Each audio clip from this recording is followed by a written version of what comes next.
ইব্রাহিম আলাইহিস সালামের হাত পা বেঁধে উনাকে যখন চরকির উপরে বসিয়ে দেয়া হলো, ইব্রাহিমের হাত বাঁধা পা বাঁধা, চরকি ঘুরতেছে, রশিটা ঢিল দেবে। ইব্রাহিম আলাইহিস সালাম নমরুদের জ্বালানো 6 মাস ধরে জল জল করে জলাগুনের মাঝে পড়ে ছাই হয়ে যাবে। ইব্রাহিম নবীও দেখে আগুন কেমনে জ্বলছে, কিন্তু তিনি চরকির উপরে বসে বলছেন, হাসবি আল্লাহু নি'মাল ওয়াকিল নি'মাল মাওলা ওয়া নি'মান নাসির। ইব্রাহিম আলাইহিস সালাম বলে, আমার আল্লাহ তুমি কত উত্তম কর্ম সম্পাদনকারী, নি'মাল মাওলা তুমি কত উত্তম বন্ধু, ওয়া নি'মান নাসির তুমি কতই না উত্তম সাহায্যকারী।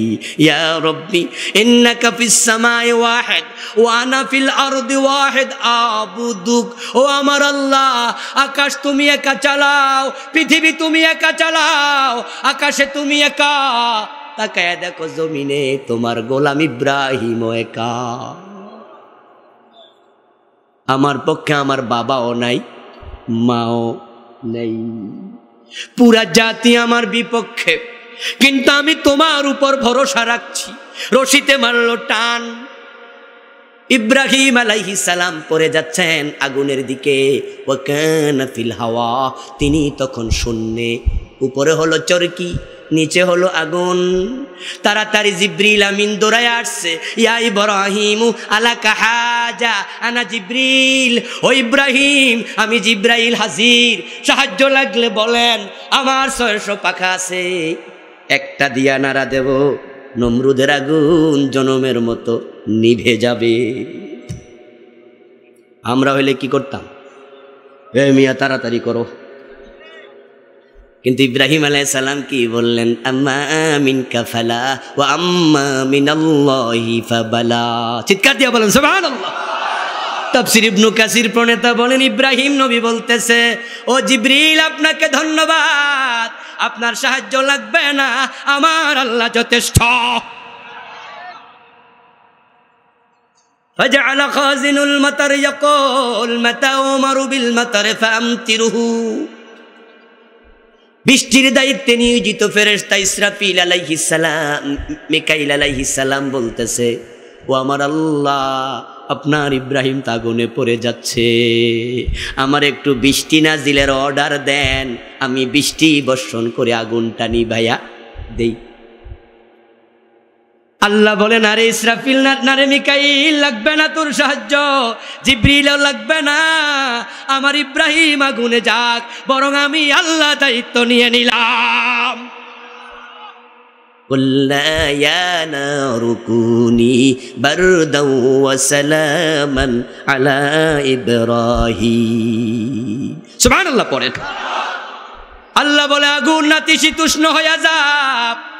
সকলে আমার সাথে পড়ুন, আউযু বিল্লাহি মিনাশ শাইতানির রাজিম।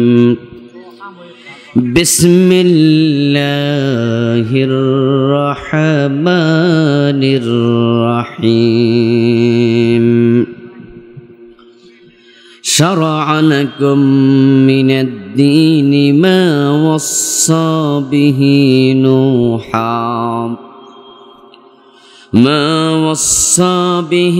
نوحا والذي أوحينا إليك وما وصينا به إبراهيم وموسى وعيسى أن أقيموا الدين ولا تتفرقوا فيه كبر على المشركين ما تدعوهم إليه الله يجتبي إليه من يشاء ويهدي إليه من ينيب.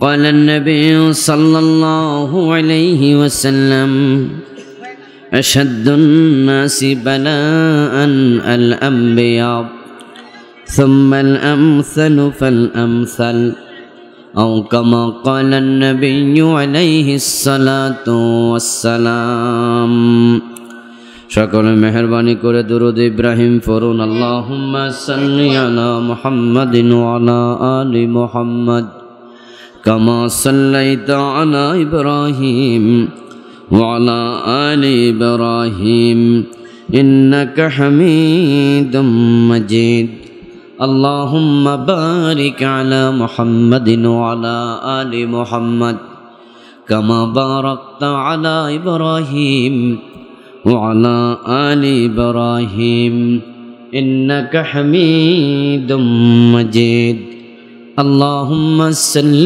وسلم وبارك عليه পশ্চিম নওয়াবাদ দরগাভিটা বাজার সংলগ্ন মাঠে আয়োজিত এলাকাবাসী ও যুব সমাজের উদ্যোগে অনুষ্ঠিত আজকের ঐতিহাসিক তৃতীয় বার্ষিক তাফসীরুল কোরআন মাহফিলের মুআজ্জাজ মুকাররম সম্মানীয় সভাপতি বিশিষ্ট আলেম দ্বীন মুহতারাম হযরত মাওলানা শিব্বির আহমদ সাহেব, সম্মানীয় সহসভাপতি মুহতারাম মাওলানা মুফতি তরিকুল ইসলাম সাহেব, আজকের মাহফিলের সম্মানীয় প্রধান অতিথি বাংলাদেশ সরকারের সাবেক শ্রম কর্মসংস্থান মন্ত্রণালয়ের সম্মানীয় সাবেক প্রতিমন্ত্রী, কিশোরগঞ্জ সংসদীয় ৩ নং আসনের সম্মানীয় সংসদ সদস্য, নন্দিত জননেতা বীর মুক্তিযোদ্ধা অ্যাডভোকেট মোহাম্মদ মুজিবুল হক সন্ন সাহেব। আজকের মাহফিলে ইনশাআল্লাহ আমার পরে অত্যন্ত প্রাঞ্জলভাবে চমৎকারভাবে কোরআন এবং হাদিস থেকে আলোচনা পেশ করবেন আজকের মাহফিলের সম্মানীয় প্রধান তাফসীরকারক, আন্তর্জাতিক খ্যাতি সম্পন্ন মুফাসসির কোরআন, মিশর আল আজহার বিশ্ববিদ্যালয় থেকে উচ্চতর ডিগ্রি প্রাপ্ত আমার অত্যন্ত পছন্দের মানুষ, প্রিয় মানুষ, তারুণ্যের অহংকার, যিনি ইতোমধ্যে তামাম বাংলাদেশে তাফসীর করে সুখ্যাতি অর্জন করেছেন। আপনারাও ইনশাআল্লাহ তার আলোচনা শুনে মুগ্ধ হবেন। মুহতারাম মাওলানা সাদিকুর রহমান আল আজহারি সাহেব, মুফতি মুহতারাম আলাউদ্দিন সাহেব সহ উপস্থিত অন্যান্য সম্মানীয় আলোচকবৃন্দ, মুহতারাম উলামায়ে কেরাম, মহতারাম আমন্ত্রিত মেহমানবৃন্দ, আইম্মায়ে জাম, ইসলাম প্রিয় তৌহিদি জনতা, পর্দার অন্তরালের সতী সাধবী মা ও বোনেরা, আপনারা কেমন আছেন?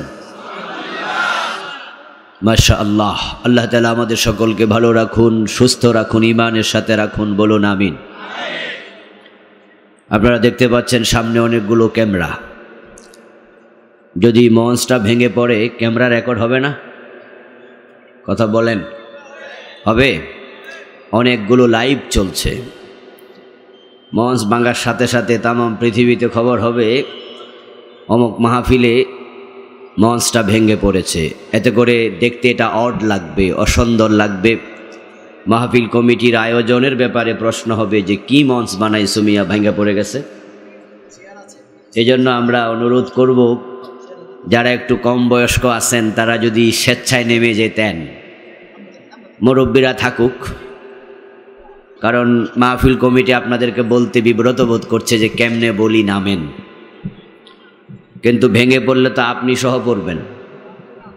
নৌকা ডুবাইয়া বুঝা লাভ নাই, নৌকা যে ডুবছে, ডুবার আগে বোঝা দরকার, ঠিক না?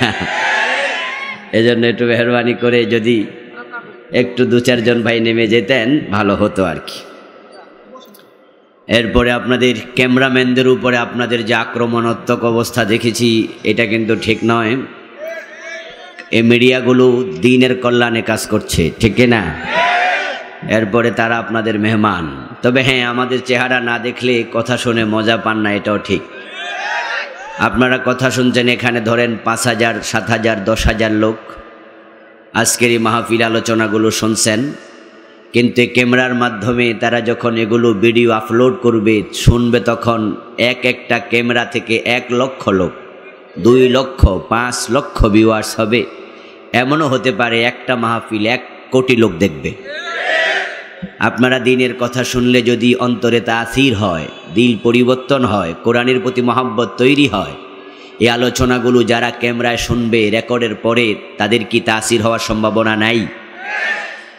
আমেরিকায় বসে কোরআনের কথা শুনছে, রাশিয়াতে বসে, জাপানে বসে কোরআনের কথাগুলো শুনে তারা আমল করার সুযোগ পাচ্ছে এই ইউটিউবার ভাইদের কল্যাণে, এই মিডিয়াম্যানদের কারণে।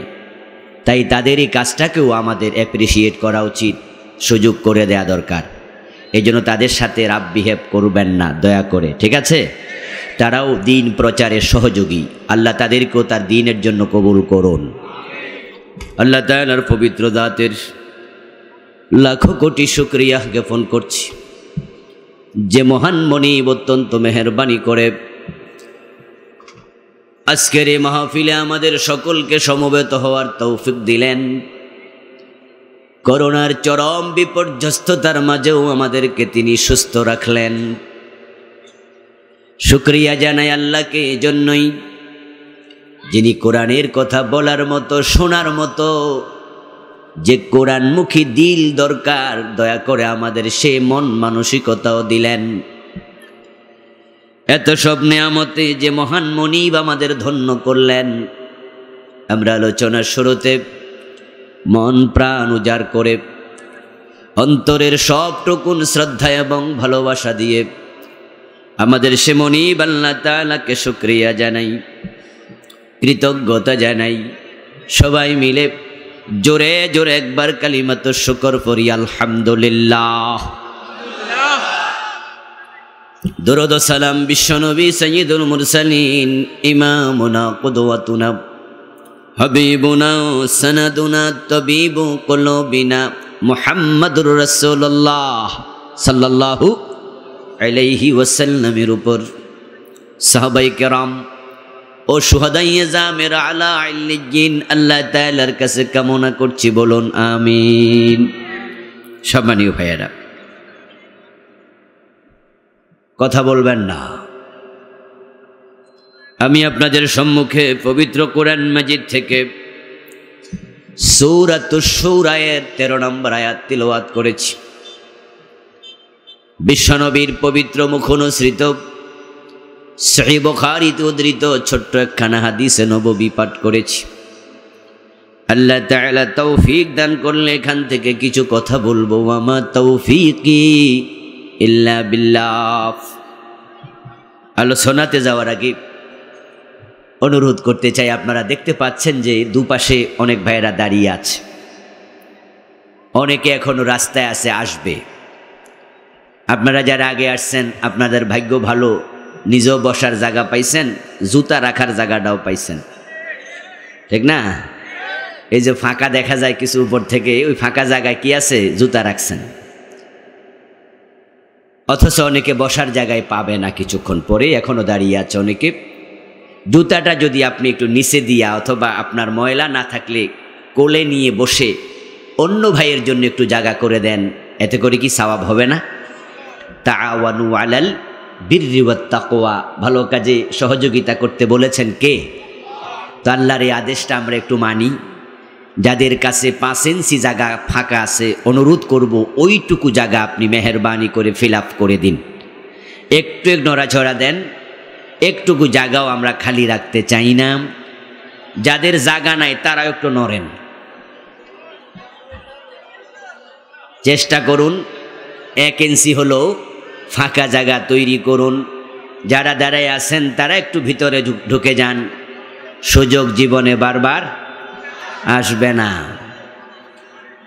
মাহফিল কমিটির ভাইয়েরা আপনারা দাঁড়ায় আছে যারা, তাদেরকে বসায় দেন, ভিতরে ঢুকায় দেন। একটু জিকির করি, লা ইলাহা ইল্লাল্লাহ, লা ইলাহা ইল্লাল্লাহ, সুবহানাল্লাহ ওয়ালহামদুলিল্লাহ, লা ইলাহা ইল্লাল্লাহ, সুবহানাল্লাহ ওয়ালহামদুলিল্লাহ, লা ইলাহা ইল্লাল্লাহ লা ইলাহা ইল্লাল্লাহু মুহাম্মাদুর রাসূলুল্লাহ।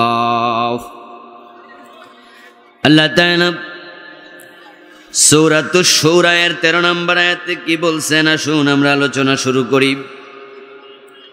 আল্লাহ পাক রব্বুল আলামিন বলছেন শারআ লাকুম মিনাদ-দীন মা ওয়াসসা বিহি নূহা।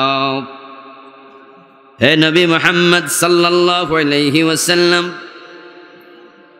হে উম্মতে মুহাম্মাদি, আল্লাহ তাআলা তোমাদের জন্য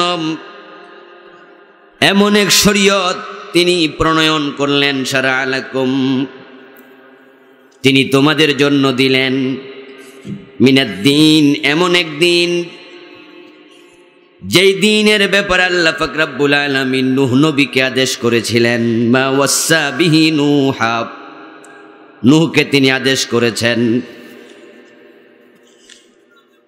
ওয়াল্লাযী আওহাইনা ইলাইকা, এবং যে বিষয়ে হে নবী মুহাম্মদ আমি আপনার কাছে ওহী নাজিল করেছি, শুধুমাত্র নূহের কাছে নয়, ওয়ামা ওয়াসাইনা বিহি ইব্রাহিম, এবং একই বিষয় আমি ইব্রাহিমের কাছে ওহী নাজিল করেছি, ওয়া মূসা, এই বিষয়ে আমি মূসাকেও বলেছি, ওয়া ঈসা, এবং আমি ঈসা নবীর কাছে ওই বিষয়ে আদেশ নাজিল করেছি। উম্মতে মুহাম্মাদে শোনো, এমন এক শরীয়ত তোমাদেরকে দিলাম, বিধান দিলাম, যেটা আমি নূহ নবীকে দিলাম, ইব্রাহিমকে দিলাম, মূসাকে দিলাম, ঈসাকে দিলাম। ওয়াল্লাযী আওহাইনা ইলাইকা, ও নবী মুহাম্মদ আমি আপনার কাছেও একই বিষয়ে ওহী নাজিল করলাম। এখানে বড় বড় 5 জন নবীর কথা বললেন, নূহকে দিয়ে শুরু, নবী মুহাম্মদকে দিয়ে শেষ। এই বড় বড় 5 জন নবীর আলোচনা করে আল্লাহ বুঝালেন এই নির্দেশনা থেকে বাকি একজন নবীও খালি নাই, বাদ নাই, বরং আমি সব নবীর কাছে একটি অর্ডার দিয়েছি।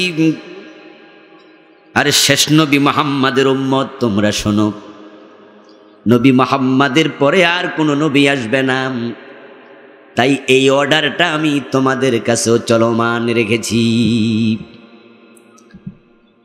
সেই অর্ডারটা হলো, কাজটা হলো আনাকিমুদ্দিন, তোমরা দিন কায়েম করো, ওয়ালা তাতাফাররাকু ফীহ, এবং এ বিষয়ে কোনো দ্বিমত করা যাবে না। দিন কায়েম করো, এ বিষয়ে কোনো মত পার্থক্য চলবে না। দিন কায়েমের ব্যাপারে আল্লাহ তাআলা মত পার্থক্য করতে মানা করলেন, অথচ শরীয়তে অনেক বিষয় আছে যা নিয়ে মত পার্থক্য হয়। বিভিন্ন নবীর শরীয়তের মাঝেও মাসআলাগতভাবে ইখতিলাফ আছে। আদমের শরীয়তে ভাই বোনে বিয়ে জায়েজ ছিল, কিন্তু নবী মুহাম্মদের শরীয়তে সেটা হারাম। শরীয়তের মাঝে ইখতিলাফ ছিল এমন অনেক মাসায়েল আছে। আবার আমরা যারা যে শরীয়ত মানছি ওই শরীয়তের মাসায়েলের মাঝে ইখতিলাফ আছে। হানাফি মাযহাবে যেটা ফরজ, শাফি মাযহাবে সেটা জায়েজ নাই, এমন মাসআলাও আছে। উলামায়ে হানাফ বলে ইমামের পিছনে কেরাত পড়া যাবে না, চুপ করে থাকা ফরজ, কেরাত পড়া হারাম। উলামায়ে শাওয়াফি বলেন ইমামের পিছনে সূরা ফাতিহা না পড়লে নামাজি হবে না। কেউ বলেন আমিন জোরে বলবে, কেউ বলে আস্তে বলো। আমাদের কাছে যখন মাসালা জানতে চাওয়া হয় হুজুর জোরে আস্তে কোনটা বলা উচিত, আমরা বলি হাদিস দুটাই আছে, যারা আসতে বলে তাদেরকে জোর করো না জোরে বলার জন্য, যারা আমিন জোরে বলে তাদেরকেও মসজিদ থেকে বের করে দিও না। ইখতিলাফ আছে মাসালায়, কেউ নামাজে হাত বাঁধে বুকের উপরে, কেউ বাঁধে নাভির নিচে। আমরা বলি দুটারই হাদিস আছে, ইখতিলাফ আছে, ঝামেলা করো না। এইভাবে শরীয়তের বিভিন্ন মাসালায় দ্বিমত হয়, ইখতিলাফ হয়, কিন্তু আল্লাহ বলেন আন আকিমুদ্দিন ওয়া লা তাতাফাররাকু ফি, দিন কায়েম করো সবাই মিলে, কোনো ইখতিলাফ করা যাবে। আল্লাহ তাআলা দিন কায়েমের ব্যাপারে মতবিরোধ করতে নিষেধ করলেন। এর মানে হলো দিন কায়েমের ব্যাপারে সব মুসলমান একমত হওয়া ফরজ, মতভেদ করা হারাম। বিষয়টি খুব ইম্পর্টেন্ট। এজন্য আল্লাহ তাআলা আয়াতের শেষ দিকে বলছেন কাবুরা আলাল মুশরিকিনা মা তাদউহুম ইলাই, তোমরা যদি দিন কায়েমের কথা বলো, এদিকে মানুষকে ডাকো, যাদের কলিজার মাঝে কলবের মাঝে শিরিক ঢুকেছে তারা এটা মানতে চাইবে না, তাদের কাছে এটা বড় কষ্টকর হবে, অসহনীয় হবে। শুধু নামাজের ওয়াজ করো, তারা তোমাদের সাথে একমত হয়ে যাবে। শুধু রোজার কথা বলো, তারাও হাত তুলে একমত হবে। হজের কথা বলো, তারাও হজে যেতে রাজি হবে। কিন্তু দিন কায়েমের কথা বললে হাজার হাজি হাজার নামাজির চেহারাও কালো হয়ে যাবে।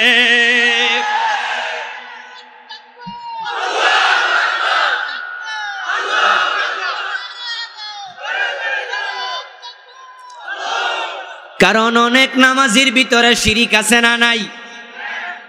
অনেক হাজি সাহেবের ভিতরেও শিরিক আছে না নাই? মা ইউমিনু আকসারুহুম বিল্লাহি ইল্লা ওয়া হুম মুশরিকুন। আল্লাহ তাআলা কোরআন মাজিদে বলেন, তাদের অধিকাংশের অবস্থা এমন হবে, তারা আল্লাহর উপরে ঈমানও আনবে আবার শিরিকও করবে। তারা আল্লাহকে মানি না এটা বলবে না, তারা আল্লাহকে মানি বলবে, কিন্তু আবার আল্লাহর বিরুদ্ধে কথা বলবে।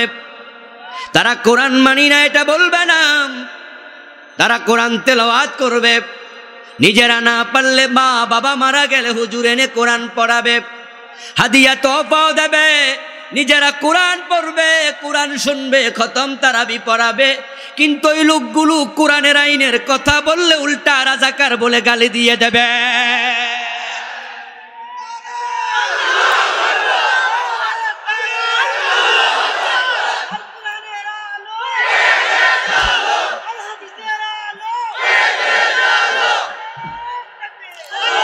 আমার ভাইয়েরা, নামাজের কথা বললে কেউ তোমারে মৌলবাদী বলবে না, জিকিরের কথা বললে তোমাকে হালুয়া রুটি দেবে, রোজার কথা বললে তোমাকে পীর বলে পানি পড়ার জন্য যাবে, আর দিন কায়েমের কথা বললে তোমাকে ফাঁসির রশিতে ঝুলাইয়া দেবে। তুমি বাড়িতে নিরাপদে ঘুমাতে পারবে না, তোমার চাকরি টিকে থাকবে না, তোমার ব্যবসা প্রতিষ্ঠান লুট হয়ে যেতে পারে, তোমার দোতলা বাড়ি বুলডোজার দিয়ে ভেঙে দেয়া হতে পারে।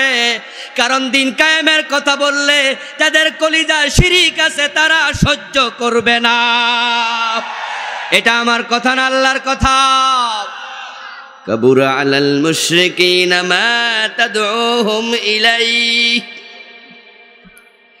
আল্লাহ তাআলা নাকিমুদ্দিন ওয়া লা তাতাফাররাকু, এ কথা বলার পরে বলছেন দিন কায়েম করা সহজ নয়, এটা করতে গেলে শিরিকওয়ালাদের গায়ে আগুন লাগা যায়, খুব কঠিন কাজ। আমি এই কাজ দিয়েছি নূহ নবীকে। শুধুমাত্র নামাজ রোজার কথা বললে নবী মুহাম্মদকে দাঁত দেয়া লাগতো না। শুধু ইমামতি করব আমি, চাচা ফেরাউন তুমি তোমার মতো দেশ চালাও, এটা বললে মূসা নবীকে হিজরত করা লাগতো না। শুধু নামাজ রোজার ওয়াজ করলে ইব্রাহিম আলাইহিস সালামকে আগুনে পড়ার প্রয়োজন হতো না। বরং দিন কায়েমের কথা বলা সহজ নয়, সহজ নয়।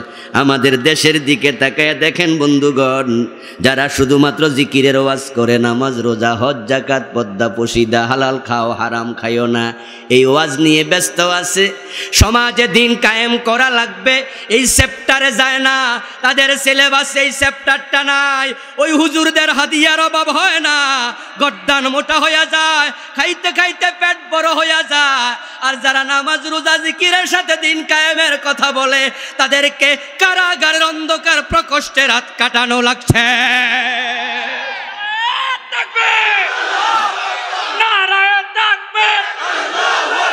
আল কুরআনের আলো, আল হাদিসের আলো। আমার বন্ধু, দিন কায়েমের কথা বললে কাফের মুশরিক যারা আছে কলবের মাঝে কুফরি ঢুকেছে। আপনি কাফের বলতে শুধু হিন্দু বৌদ্ধকে বুঝাইয়েন না, মুশরিক বলতে ইহুদি খ্রিস্টানকে মনে করবেন না। আমাদের দেশেও বন্ধু কাদিয়ানি নামে এক সম্প্রদায় আছে না নাই? তারা কি হিন্দু, বৌদ্ধ, খ্রিস্টান? তারা কি কালেমা পড়ে না, নামাজ পড়ে না? কিন্তু তারা মুমিন না কাফের? কারণ তারা কোরআনের কিছু মানে কিছু মানে না। তারা কোরআনের নামাজ মানলো, রোজা মানলো, হজ মানলো, যাকাত মানলো, কিন্তু বিশ্ব নবীকে শেষ নবী মানলো না। কোরআনের কিছু মাইনা বাকি কিছু বাদ দিয়া মুমিন হওয়ার কোনো সুযোগ নেই। যে কোরআনে আছে নামাজ কায়েম করো, সেই কোরআনেই আছে খাতামান নবিয়্যিন, আমার নবী মুহাম্মদ শেষ নবী। তারা কোরআনের একটা মেসেজ অস্বীকার করে ঈমান হারা হয়ে গেল। আমাদের দেশে যারা পীরের পায়ে সেজদা দেয়, পীরের পায়ে সেজদা দেয় এমন পীর, এমন মুরিদ, আবার জুমার নামাজ পড়ে এমন আছে না নাই? তারা মাজারে গিয়ে পীরের পায়ে সেজদা দেয়, দরবারে গিয়ে পীরের পায়ে দেয়, আবার মসজিদে গেলে সেজদা কারে দেয়? তারা কি কোনোদিন বলছে আল্লাহরে মানি না? কিন্তু বলুন তো, পীরের পায়ে সেজদা যারা দেয় তারা মুমিন না মুশরিক? তাইলে শুধু হিন্দু বৌদ্ধ খ্রিস্টানকে কাফের মুশরিক বইলা আমনে বাঁচার রাস্তা নাই। আপনি কোরআনের কিছু মানবেন, কিছু মানবেন না, আপনি মুমিন নন। এগুলো আবেগিক কথা নয়, এটা কোরআনের কথা। আল্লাহ তাআলা নিজে বলছেন, ইয়াকুলুনা নুমিনু বিবাদিন ওয়া নাকফুরু বিবাদিন ইউরিদুনা আন ইয়াত্তাখিযু বাইনা যালিকা সাবিলা উলাইকা হুমুল কাফিরুনা হাক্কা। আল্লাহ তাআলা বলেন, কিছু মানুষের চরিত্র এমন হবে, তারা বলবে নুমিনু বিবাদ, একবারে মানি না, এটা তো কোনোদিন কই নাই। আমরা কি মসজিদে চাঁদা দেই না? আমরা কি হুজুরের এক সপ্তাহ ভাত খাওয়াই না? মসজিদে আমি কি টাইলস কিনে দেই নাই? আমি কি রমজানে তারাবি পড়ি না? মানি না কই লোকে, মানি, আমিও মানি। তবে ওয়ানাকফুরু বিবাদ, সব কি আর মানা যায়? মানি তো সব মানেন। হুজুর সব কি আর মানা যায়? এজন্য তারা কয় কিছু মানি, কিছু মানি না। ইউরিদুনা ইয়াত্তাখিযু বাইনা যালিকা সাবিলা, আল্লাহ কয় তারা মাঝামাঝি রাস্তা খোঁজে। রাস্তা হলো দুটা, ফারিকুন ফিল জান্নাতি ওয়া ফারিকুন ফিস সাঈর। রাস্তা একটা জান্নাতের দিকে গেছে, আর একটা জাহান্নামের দিকে গেছে। জান্নাতে যেতে হলে পুরা কুরআন মাইনা জান্নাতের রাস্তায় থাকা লাগবে, মাঝামাঝি রাস্তা খুঁজে পাওয়া যায় না।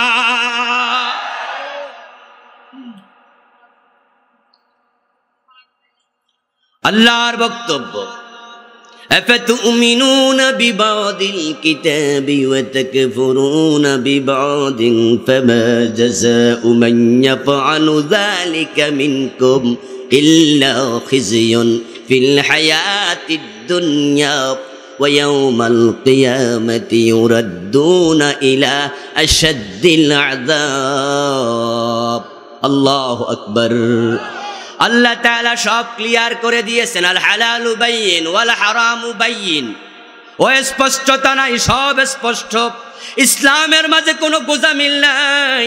তারাকতুকুম মিসলাল বাইদা লাইলুহা ওয়া নাহারুহা সাওয়া। রাসূলুল্লাহ বলেন আমি স্পষ্ট দ্বীনের উপর রেখে গেলাম। হালাল স্পষ্ট, হারাম স্পষ্ট, গোজামিল বলতে কিছু নাই। কিছু মানবা কিছু মানবা না, দুনিয়ায় লাঞ্ছিত করব, আখেরাতে জাহান্নামে ধাক্কায়া ফেলে দেব। জান্নাতে যেতে হলে সব মানা লাগবে। কাদিয়ানি সব মানে নাই, একটা বাদ দিয়া বিপদে পড়ে গেছে। ঠিক আপনারা যারা এখনো পুরা কোরআন মানতে রাজি হন নাই, দিন কায়েমের কথা শুনলে আপনার চেহারাটাই কালো হবে, কারণ আপনার ভিতরে কুফরি আছে না নাই?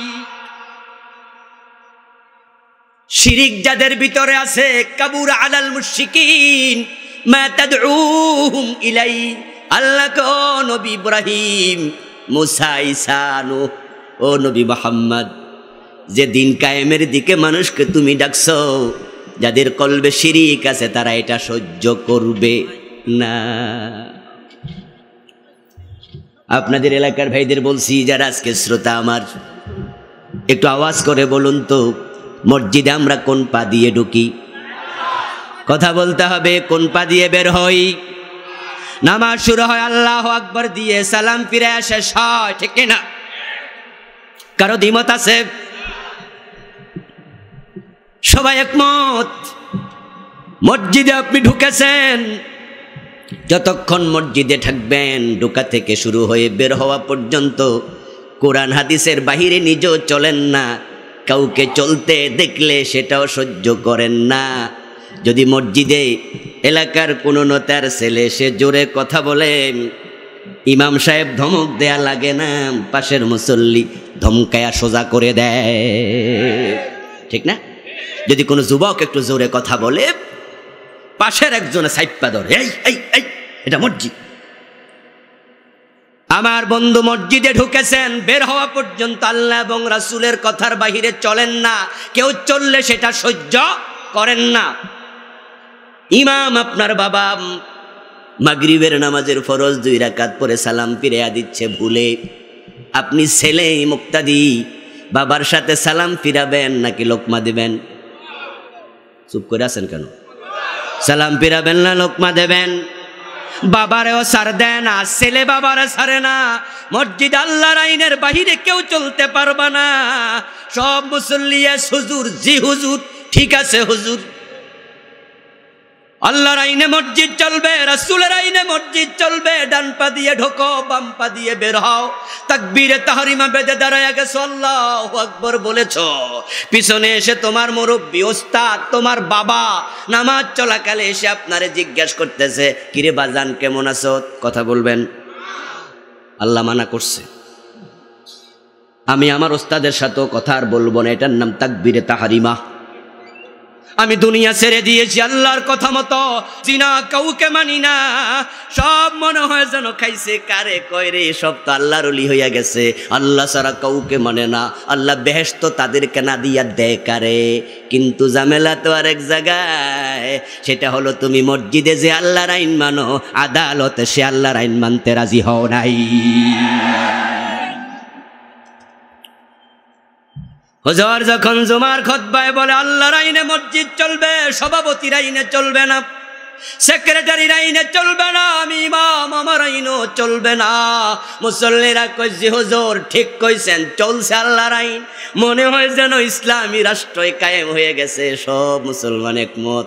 বাবারে বাবা, দল নাই মত নাই, সবাই কইছি হুজুর ঠিক আছে। হুজুর এবার বলে আলাহুল খালকু ওয়াল আমর, আল্লাহর বক্তব্য সৃষ্টি যার, আইন চলবে শুধুই তার। তাহলে মসজিদের জায়গা যে আল্লাহ বানাইছে, সংসদ ভবনের জায়গাটাও সে আল্লাহ বানাইছে। মসজিদ যদি আল্লাহর আইনে চলা লাগে, সংসদ চলবে কার আইনে? এবার মুসল্লি 2 ভাগ হয়ে যায়। এক ভাগ কয় যে হুজুর ঠিক আছে, আর এক ভাগ মাথাটা একটু নিচের দিকে নিয়ে মনে মনে কয় হুজুর তো রাজনীতি শুরু করছে। এবার চা দোকানে বসে হুজুরের বিরুদ্ধে নিজেরা ষড়যন্ত্র করে। শুধু আল্লাহ আইনের কথা বলাতে হুজুরের চাকরি চলে গেছে, এমন ইমাম বাংলাদেশে আছে না নাই? ও বেটা, আইন মানবি আল্লাহর, যে দুইজনের আইন মানবে তার ঈমান থাকবে না, এটার নামে শিরিক।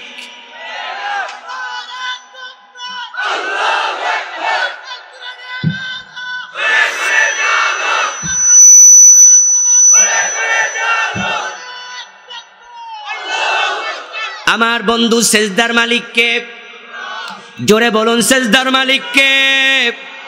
দুইজনের সেজদা দিলে ঈমান থাকে না, চলে যায়। আল্লাহ ছাড়া কাউকে সেজদা দিলে তুমি মুশরিক, কারণ সেজদার মালিক শুধু কে? এবার আইনের মালিক কে? দুইজনের আইন মানবা, তুমিও মুশরিক হয়ে যাবে। وَقَضَى رَبُّكَ أَلَّا تَعْبُدُوا إِلَّا إِيَّاهُ। আল্লাহর ফয়সালা, ইবাদত হবে শুধু কার? তো নামাজ কি ইবাদত নয়? বরং সব ইবাদতের মাঝে সেরা ইবাদত নামাজ, আর নামাজের মাঝেই সবচেয়ে সেরা অঙ্গের নাম হলো সেজদা। তাই তুমি ইবাদতে আল্লাহ ছাড়া কাউকে শামিল করবা, ঈমানটা চলে যাবে, শিরিক হয়ে যাবে। আল্লাহ ছাড়া কাউকে সেজদা করা চলবে না। এবার আইনের কথা খোদা কি বলে কোরআন থেকে শোনো। আল্লাহর বক্তব্য, ইনিল হুকমু ইল্লা লিল্লাহ। এখানে অনেক ওলামায়ে কেরাম আছে। ইনিল হুকমু ইল্লা লিল্লাহ, ইনে নাফিয়া, নফির পরে ইস্তিসনা ইউফিদুল হাসরা। বালাগাতের কিতাবে আমরা পড়েছি, পড়াইতেছি, নফির পরে ইস্তিসনা হলে হসরের ফায়দা দেয়। হসর মানে সীমাবদ্ধতা। ইনিল হুকমু ইল্লা লিল্লাহ, এটা হসরের কায়দা। বাংলা অর্থ হলো হুকুমের মালিক আল্লাহ। আল্লাহ ছাড়া যে অন্যের আইন মানবে, দুজনকে মানলে মুশরিক হয়ে যায়। এখন আপনারা এবার বলুন তো, মসজিদ আল্লাহকে মানবে, মসজিদের বাহিরে ব্রিটিশ আইন মানবে, অসুবিধা কি? অসুবিধা কি হুজুর? সব জায়গায় আপনারা ইসলাম টানেন কেন? ঠিক না? আপনি শুধু নামাজের কথা বলবেন, অসুবিধা নাই। দিন কায়েমের কথা বললে আপনাকে মুসলমানের সন্তানরাই মৌলবাদী বলে গালি দিয়ে দেয়। ও বন্ধু, বাংলাদেশে যে পীর ইসলাম কায়েমের কথা বলে না, তারে কোনো জালেম মৌলবাদী কয় না।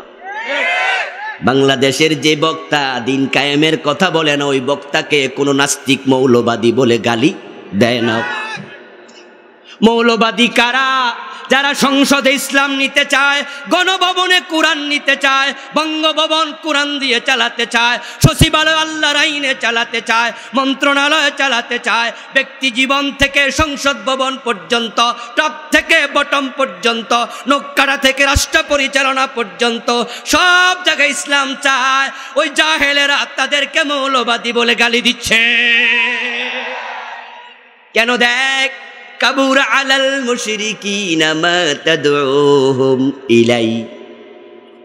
আল্লাহ কারণ বলে, কারণ হলো তুমি যে দিন কায়েমের দিকে তাদেরকে ডাকছো, তাদের তো এটা সহ্য হবে না।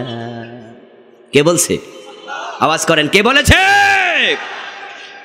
এখন দিন কায়েমের কথা শুনলে কার ভালো লাগে, কার ভালো লাগে না? আপনার মনের খবর তো আর আমি জানি না, কে জানে? সাহেবুল বাইত আদরা বিমা ফি। বাড়ির মালিক ভালো জানে বাড়িতে কি আছে। আমরা যারা আলেম ওলামা, আমরা আল্লাহর দিন কায়েমের কথা আপনাদের কাছে বলতেছি। আমার আইনের কথা বলি না যে আমি আইন বানাবো আপনি মানবেন, আমার বাবার আইন মানবেন, আমার দাদার আইন মানবেন, আমার কোন দল আছে আমার দলের আইন মানবেন, এমন কথা জীবনে একবারও বলি না, কেউ বলাতেও পারবে না। আমি তো সে আল্লাহর আইনের কথা বলি যিনি আমারও আল্লাহ, আপনারও আল্লাহ। ঠিক না? তো আল্লাহর আইনের কথা বললে আপনার যদি কষ্ট লাগে, বুঝতে হবে আপনার কলবের মাঝে আল্লাহ নেই। আপনার আপন দুই ভাই বাজারে গেলেন, দুর্গা বিটা বাজার আসেনি? দরগা বিটা বাজারে গেলেন, আসরের নামাজ পড়ে মসজিদ থেকে বের হইয়া শুনতে পেলেন একজন ব্যক্তি একটা হ্যান্ড মাইক নিয়ে আপনার বাবার প্রশংসা করে বেড়াচ্ছে। হ্যান্ড মাইক হাতে নিয়ে আপনার বাবার নাম আলহাজ আব্দুস সালাম। ওই লোকটা বলতেছে, ওই যে গ্রামের আব্দুস সালাম সাহেব, উনি বড় ভালো মানুষ, জীবনে আমার অনেক উপকার করছে। আমি দূর থেকে এসেছি একজন, আমি আপনাদের এলাকায় আগন্তুক, কিন্তু আব্দুস সালাম সাহেবের কৃতজ্ঞতা কেমনে প্রকাশ করব আমি জানি না। আপনারা আমারে চিনেন না, তবে লোকটা অনেক ভালো, পর উপকারী, আমারই উপকার করছে, এমন ভালো মানুষ আমি দেখি নাই। সেরকম করে করে আপনার বাবার প্রশংসা করতেছে। বলুন তো, প্রশংসা শুনে আপনার মন বেজার হবে না খুশি হবে? ওরে বাবা, আমার বাবার প্রশংসা করে, লোকটা ক্যাডারে হেরে একটু চা খাওয়াই, ঠিক না? আগাই জিজ্ঞাসা করিবে আপনার বাড়িটা কই, আপনি আইসেন করতে। আপনার মনে বড় আনন্দ, আমার বাবার প্রশংসা করছে। আপনার আপন ভাই সে মুখ বেজার কইরা ফেলছে, আব্দুস সালামের প্রশংসা শুনে ওর মজা লাগে না। যদি সে মন খারাপ করে, বুঝতে হবে তার জন্মে প্রবলেম আছে। বাবার রক্ত যদি ছেলের দেহমনিতে থাকে, দেহে থাকে, বাবার প্রশংসা শুনে সে মুখ কালা করতে পারে না। বুঝতে হবে ডাল মে কুছ কালা হে, সমস্যা আছে। আল্লাহর আইনের কথা শুনে দোস্ত, তোমার মনে যদি আনন্দের হিল্লোল বয়ে না যায়, বুঝতে হবে তোমার মনে প্রবলেম আছে। এখন প্রবলেমটা হলো কুফর এবং শিরকের। সুতরাং আল্লাহর আইনের কথা বলাতে, দিন কায়েমের কথা বলাতে যাদের অন্তরে প্রশ্ন তৈরি হয়েছে, আজকেই তাওবা করা দরকার আছে না নাই? আল্লাহ পাক রব্বুল আলামিন বড় বড় 5 জন নবীর কথা বলে বললেন, আমি সবাইকে একটা দায়িত্ব দিছি, দিন কায়েম করো, এ ব্যাপারে মতভেদ করা যাবে না। ওই দায়িত্বটা আমাদের কাঁধে আছে না নাই? কথা বলা লাগবে, আছে না নাই? দিন কায়েম করলে নামাজের ওয়াজ লাগে না, নামাজ কায়েম হয়ে যায়। দিন কায়েম হয়ে গেলে রোজার কথা বলা লাগবে না।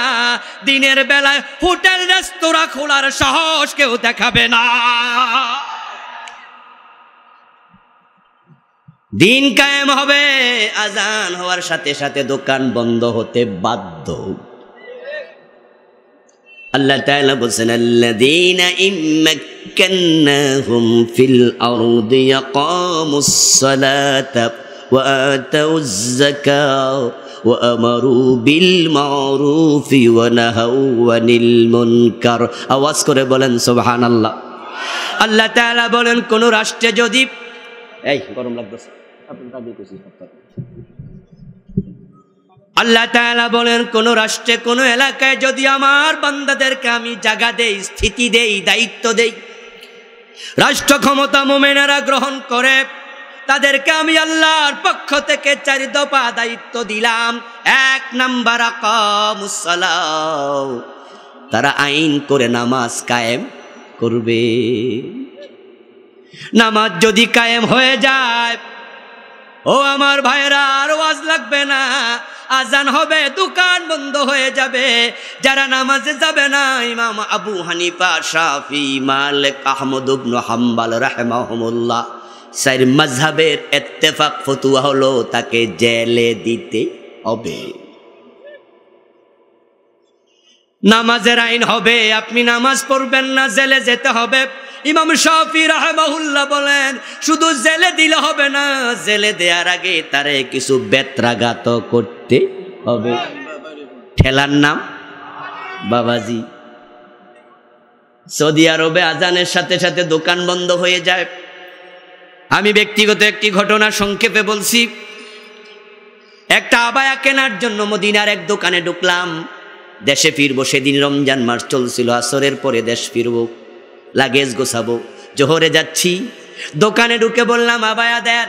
গায়ে লাগলাম, দেখি বড় হয়েছে, বাঙালি মানুষ। বললাম, ভাই ছোটটা দেন। ও বেটা, বড় আবায়া পরিবর্তন করে ছোটটা দিতে সামনে পা বাড়ালো। ইতিমধ্যে আজান শুরু হয়ে গেল। সামনে যদি রেড সিগন্যাল বাতি জ্বলে, ড্রাইভার যেমন হার্ট ব্রেক করে, উনিও হার্ট ব্রেক কইরা খাড়াইয়া গেল। খাড়াইয়া আমারে কয়, হুজুর এখন যান, পরে নিয়েন। বাংলাদেশি মানুষ। আমি তারে বললাম, ভাই আজান তো মাত্র শুরু হয়েছে, আমি কিন্তু জোহর পরে ব্যাগেজ গোছাবো, আসর পরে আমি মদিনা থেকে বাংলাদেশের উদ্দেশ্যে, জেদ্দার উদ্দেশ্যে চলবো, সময় তো আছে, একটু তাড়াতাড়ি দিয়া দেন। ভদ্রলোক আমারে কয়, হুজুর আপনি বুঝতেন না, তাড়াতাড়ি বাইরন, মসজিদে যান। বলুন তো, ওই দেশে যারা ব্যবসা করে বাংলাদেশ থেকে যাইয়া, ওদের টাকা পয়সা না থাকলে কি বিদেশ, দরকার না থাকলে কি বিদেশ যাইতো? কথা বলেন। আমার কাছে বেচলে 2-4 টাকা লাভ হওয়ার সম্ভাবনা ছিল কিনা, তার টাকার দরকার আছে কিনা, ধাক্কায়া বের করে দিছে। এখানে আমি ফিরে আসবো নিশ্চয়তা কি? আরো শত শত দোকান আছে না নাই? ও বেটা বেছে না কেন? সে আমার হুজুর যান, বুঝতেন না ঝামেলা আছে। এর মানে সেখানে আজান হওয়ার পরে দোকান খোলা রাখলে পুলিশ এসে জরিমানা করবে। এবার বলুন তো, ওই দোকানদারটা যদি বাংলাদেশে হইতো, আমি বাইরে হইতে পারতাম নি? আজান শুনা যদি আমি কইতাম, ভাইজান আজান হইছে, আমি পরে আমু, এখন রাখেন, এ কইতো চালাকি কইরেন না, কিনতেন না বুঝি। এ কইতো মাত্র তো আজান হইছে, জান কই, সুপার গ্লু দিয়ে আটকায়া ধরতো, ঠিক কিনা? আজান হইলে দোকানে দোকানদারি করবা, বাড়িতে বসে থাকবা পারবা না। নবী মুহাম্মদ সাল্লাল্লাহু আলাইহি ওয়াসাল্লাম বলেন, যারা নামাজের আজান হওয়ার পরে নামাজে আসে না, আমার মন চায় তাদের ঘর বাড়িতে আগুন লাগাইয়া দেই। ওয়াজ আমরা অনেক করেছি, ওয়াজ তাবলীগ জামাতের মতো নামাজের ওয়াজ বাংলাদেশে কেউ করে না। প্রতিদিন আসরের পরে গাছতে বের হয়, হাজার হাজার মসজিদ থেকে হাজার হাজার জামাত, বাড়িতে যায়, ঘরে যায়, দোকানে যায়, পাটে যায়, সামনে পাইছে রাস্তার মাঝে 14 জন, এমনভাবে বেমরুলের মতো দৌড়বো, চারদিকে ফলানোর জাগাও নাই, দৌড়া এমনভাবে আওয়াজ শুরু করে, নামাজ পড়বা না, তোমার 14 গোষ্ঠীরে পড়াইয়া সারমু, রাজি করাইয়া সারে। বেড়া যদি বাঁচতে চায়, ডরে ভয়ে কয়, হুজুর লুঙ্গিটা নষ্ট, হুজুর নামাজ আমি পড়মু না কইছে কেডা, শুধু লুঙ্গিটা সমস্যা। পীর সাহেব হুজুররা কয় নামাজ পড়ো, বক্তারা মাহফিলে কয় নামাজ পড়ো, মাদ্রাসার শিক্ষকেরা কয় নামাজ পড়ো, হুজুররা সবাই মিলে কয় নামাজ পড়ো, ফিরেরা কয় নামাজ পড়ো, তাবলীগে কয় নামাজ পড়ো। এত ওয়াজের পরেও ফজরের টাইমে দেখো মসজিদ খালি হয়ে যায়। ওয়াজ চলছে দোস্ত, নামাজ পড়ো পড়ো পড়ো। কুরবানির ঈদের সময় দেখবেন আসরের টাইমে গরু বাজার জমজমাট, মুয়াজ্জিন কয় হাইয়া আলাস সালাম, আর পাবলিক কয় গরু কিনো গরু কিনো। গরু কিনতে কিনতে আসর শেষ, গরু বাড়ি নিতে নিতে মাগরিব শেষ, গরু জবাই করতে করতে ঈদের দিন জোহরের নামাজ শেষ। নামাজে যায় না, দিন যদি কায়েম হয়ে যায় দোকান বন্ধ করতে হবে, রাস্তায় ঘুরতে পারবা না, সবাই মসজিদে চলে যাও। মসজিদের দিকে যদি সব দোকানদার, সব ব্যবসায়ী, সব কিনলেওয়ালা ক্রেতা মসজিদের দিকে দৌড়াইয়া যেত, বাজারের মসজিদে জায়গা হতো না, এক এক মসজিদে 5 বার 7 বার জামাত হওয়া লাগতো। কিন্তু মসজিদ তো খালি। দিনের বিজয় যদি না হয় মসজিদ পরিপূর্ণ হবে না, এটা আল্লাহ ভালো জানেন। তাই তিনি বলছেন, রাষ্ট্র ক্ষমতা পেলে প্রথম দায়িত্ব নামাজ কায়েমের আইন করতে হবে। যতদিন দিন কায়েম হবে না ততদিন ইমাম তোমার সম্মান বাড়বে না। তোমাকে ভিক্ষা করে টাকা দেয়া লাগে, চাঁদা তুলে টাকা দেয়া লাগে। জুমার পরে সভাপতি দাঁড়ায়া মুসল্লিদেরকে কয়, হুজুরের 1.5 মাস 2 মাস 3 মাসের বেতন বাকি, আপনারা একটু টাকা বাড়াইয়া দেন, আপনারা চাঁদা দেন, দান বাক্সা ছাইরা দেন। আলেম সামনে বসে আছে, তার বুঝি লজ্জা লাগে না? কেন রে ভাই, কেন এমন হবে? একটা প্রাইমারি স্কুলে যাও, 5 জন 7 জন টিচারের বেতন সরকার দেয়। আপনাদের করিমগঞ্জে সরকারি হাসপাতাল আছে না নাই?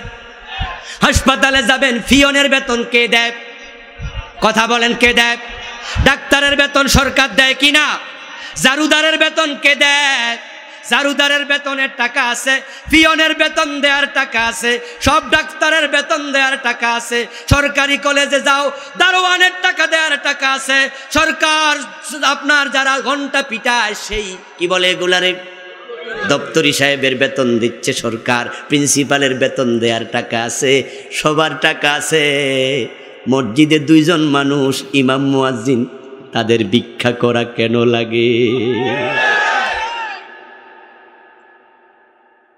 করিমগঞ্জ সরকারি কলেজ বেসরকারি কলেজে যাবেন, ওই দারোয়ান পিয়ন সুইপার, ওই যে আপনার বললাম কি জানি বললেন মাত্র দপ্তরি, সবার বেতন দিতে পারে, কিন্তু কলেজ মসজিদের ইমামের বেতন ভিক্ষা করা লাগে। সবার বেতন হয়, আলেমের হয় না। ওই মসজিদগুলোর আলেমেরা আজকে বিপদে পড়ে আছে।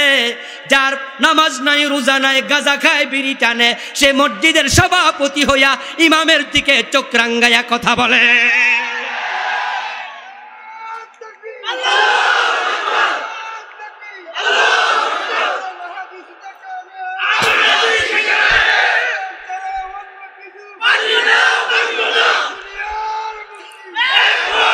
আমার বন্ধু, দিনের বিজয় হলে তোমরা সবাই শান্তি পাইবা।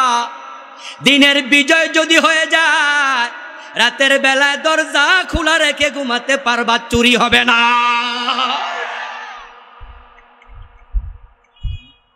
জাহিলিয়াতের যুগ পরিবর্তন করেছে এই কোরআন। আমার বন্ধু, অভাব দূর হয়েছে চিরতরে। যারা 3 দিন না খায়া থাকতো, আল্লাহ কোরআনের আইন কায়েম হওয়ার পরে এমন সমৃদ্ধি দিছেন, জাকাত বিভাগের কর্মচারী জাকাতের টাকা কাঁধে নিয়ে নিয়ে ঘরে গরিব খুঁজে পায় নাই। রাহাজানি, সন্ত্রাস, হত্যা যাদের নিত্য নৈমিত্তিক কাজ ছিল, নিজের মেয়ে সন্তান জন্ম নেয়ার কারণে যে বাবা নিজে জীবিত কবর দিয়ে দিত, কে আগে গোড়ারে পানি পান করাবে তা নিয়ে ঝগড়া লেগে ও কাজ মেলায় 40 বছর বংশানুক্রমিক যুদ্ধ চলেছিল। যেই মানুষগুলো পান থেকে চুন খসলে যুদ্ধ শুরু করে দিত, কথায় কথায় কল্লা কেটে অট্ট হাসি দিত, মৃত্যুর পরে নিজের তলোয়ারটা বাড়ির সামনে আপনজনেরা গাছে ঝুলাইয়া কবিতা লিখে দিত, আমার দাদার হাতে মোট এতজন খুন হয়েছে। যেই মানুষগুলা জীবনের নিরাপত্তা পায়নি, শুধুমাত্র হায়নার দল, ডাকাত, চোর মানুষের সম্পদ লুট করে নিত না, মায়ের কোলের সন্তানটাকে লুট করে বাজারে দাস বানায়া বিক্রি করে দিত। আমরা কি দেখেছি ওমরের জামানায় ইসলাম কি চমৎকার শান্তি এনেছে। অদ্য দুনিয়ার সম্রাট ওমর, নিরাপত্তা কাকে বলে মুসলমান দেখো, গাছতলা একা একা ঘুমায়, বডিগার্ডের প্রয়োজন নেই। আমাদের এমপি মহোদয় যখন এলাকায় আসেন, সাথে 1 গাড়ি পুলিশ থাকে, প্রতিমন্ত্রী আসলে 2-3 গাড়ি লাগে, যদি ফুল মন্ত্রী পূর্ণাঙ্গ মন্ত্রী আসে তাহলে 5-7 গাড়ি লাগে, প্রধানমন্ত্রী গেলে তো গাড়ির অভাবই নাই। 5 দিন আগ থেকে গোয়েন্দা বিভাগ চলে যায়, ডিজিএফআই এর লোক চলে যায়, এসবি, এনএসবি, এনএসআই, অভাব নাই, সব বন্ধু চলে যায় নিরাপত্তার স্বার্থে। শুধুমাত্র পুলিশ র্যাব নয়, সাথে কুত্তাও নেওয়া লাগে। নিরাপত্তা কত দরকার, পুলিশ দিয়ে কুলাবে না, কুত্তাও নেও। পুলিশ, র্যাব, বিজিবি, বিডিআর, সেনাবাহিনী, ডিজিএফআই, এসএসএফ, বাবা রে, স্পেশাল সিকিউরিটি ফোর্স, এরকম চোখ বড় করে তাকায় থাকে। কিন্তু দুনিয়ার সম্রাট গাছতলায় ঘুমায়, একজনও নেই। হযরত ওমর চলে গেলেন মদিনা থেকে জেরুজালেম, 1000 মাইলের বেশি, সাথে শুধুমাত্র উটের রশি টানার জন্য একজন চাকর, কোনো বডিগার্ড দরকার নেই। ইসলাম শান্তি দিয়েছে। দিন কায়েম হয়ে গেলে চুরি থাকবে না, ডাকাতি থাকবে না, রাহাজানি চিন্তায় থাকবে না। যদি চুরি করে নেতার ছেলে হোক আর প্রধানমন্ত্রীর ছেলে হোক, তার হাতটাও কেটে ফেলা হবে। ঠিক না?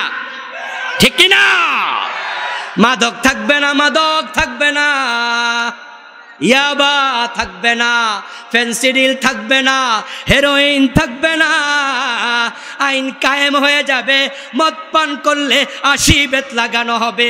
নেতা যদি মদ খায়, নেতার পিঠের চামড়াও থাকবে না। হযরত ওমর তো তাই করেছিলেন। মদ্যপানের অপরাধে প্রিয় পুত্রকে নিজ করে মেরেছ দোররা, মরেছে পুত্র তোমারই চোখের পরে। দিন কায়েম এমন জিনিস নয় যে আমরা কিছু ফু দেব যার ফুক করে শান্তি এমনি আসবে, তা নয়। শান্তির প্রয়োজনে শরীয়তের বিধান কায়েম দরকার আছে না নাই? এই কাজ করতে গেলে বিপদ হবে, সবাই সহ্য করবে না। আমরা এটাই তো দেখেছি, নূহ নবীকে মারতে মারতে বেহুশ করে ফেলা হয়েছিল। হযরত নূহের নাম ছিল আব্দুল গফফার। কি নাম ছিল? কিন্তু মানুষ তাকে এই নামে আর চিনতই না। মানুষ তাকে নূহ বলতো কেন? নূহ শব্দের অর্থ হলো ক্রন্দন করা, বেশি বেশি কাঁদে যে, তাকে আরবিতে বলা হয় নূহ। হযরত নূহ আলাইহিস সালাম আব্দুল গফফার যখন দিন কায়েমের কথা বললেন, অনেকে কয় শুধু কালেমা বলে দিন কায়েম, লা ইলাহা ইল্লাল্লাহ পড়লে নাকি দিন কায়েম হয়ে যায়। ও বন্ধু, লা ইলাহা ইল্লাল্লাহ তো কাদিয়ানিও পড়ে, লা ইলাহা ইল্লাল্লাহ পীরের পায়ে সেজদা যারা দেয় তারাও পড়ে। লা ইলাহা ইল্লাল্লাহ পড়লেই হবে না, আল্লাহর কোরআনের সব আইন মানতে রাজি থাকতে হবে। একটা মানবা না, তোমার লা ইলাহা ইল্লাল্লাহটা ইমানদারের কালেমা হবে না।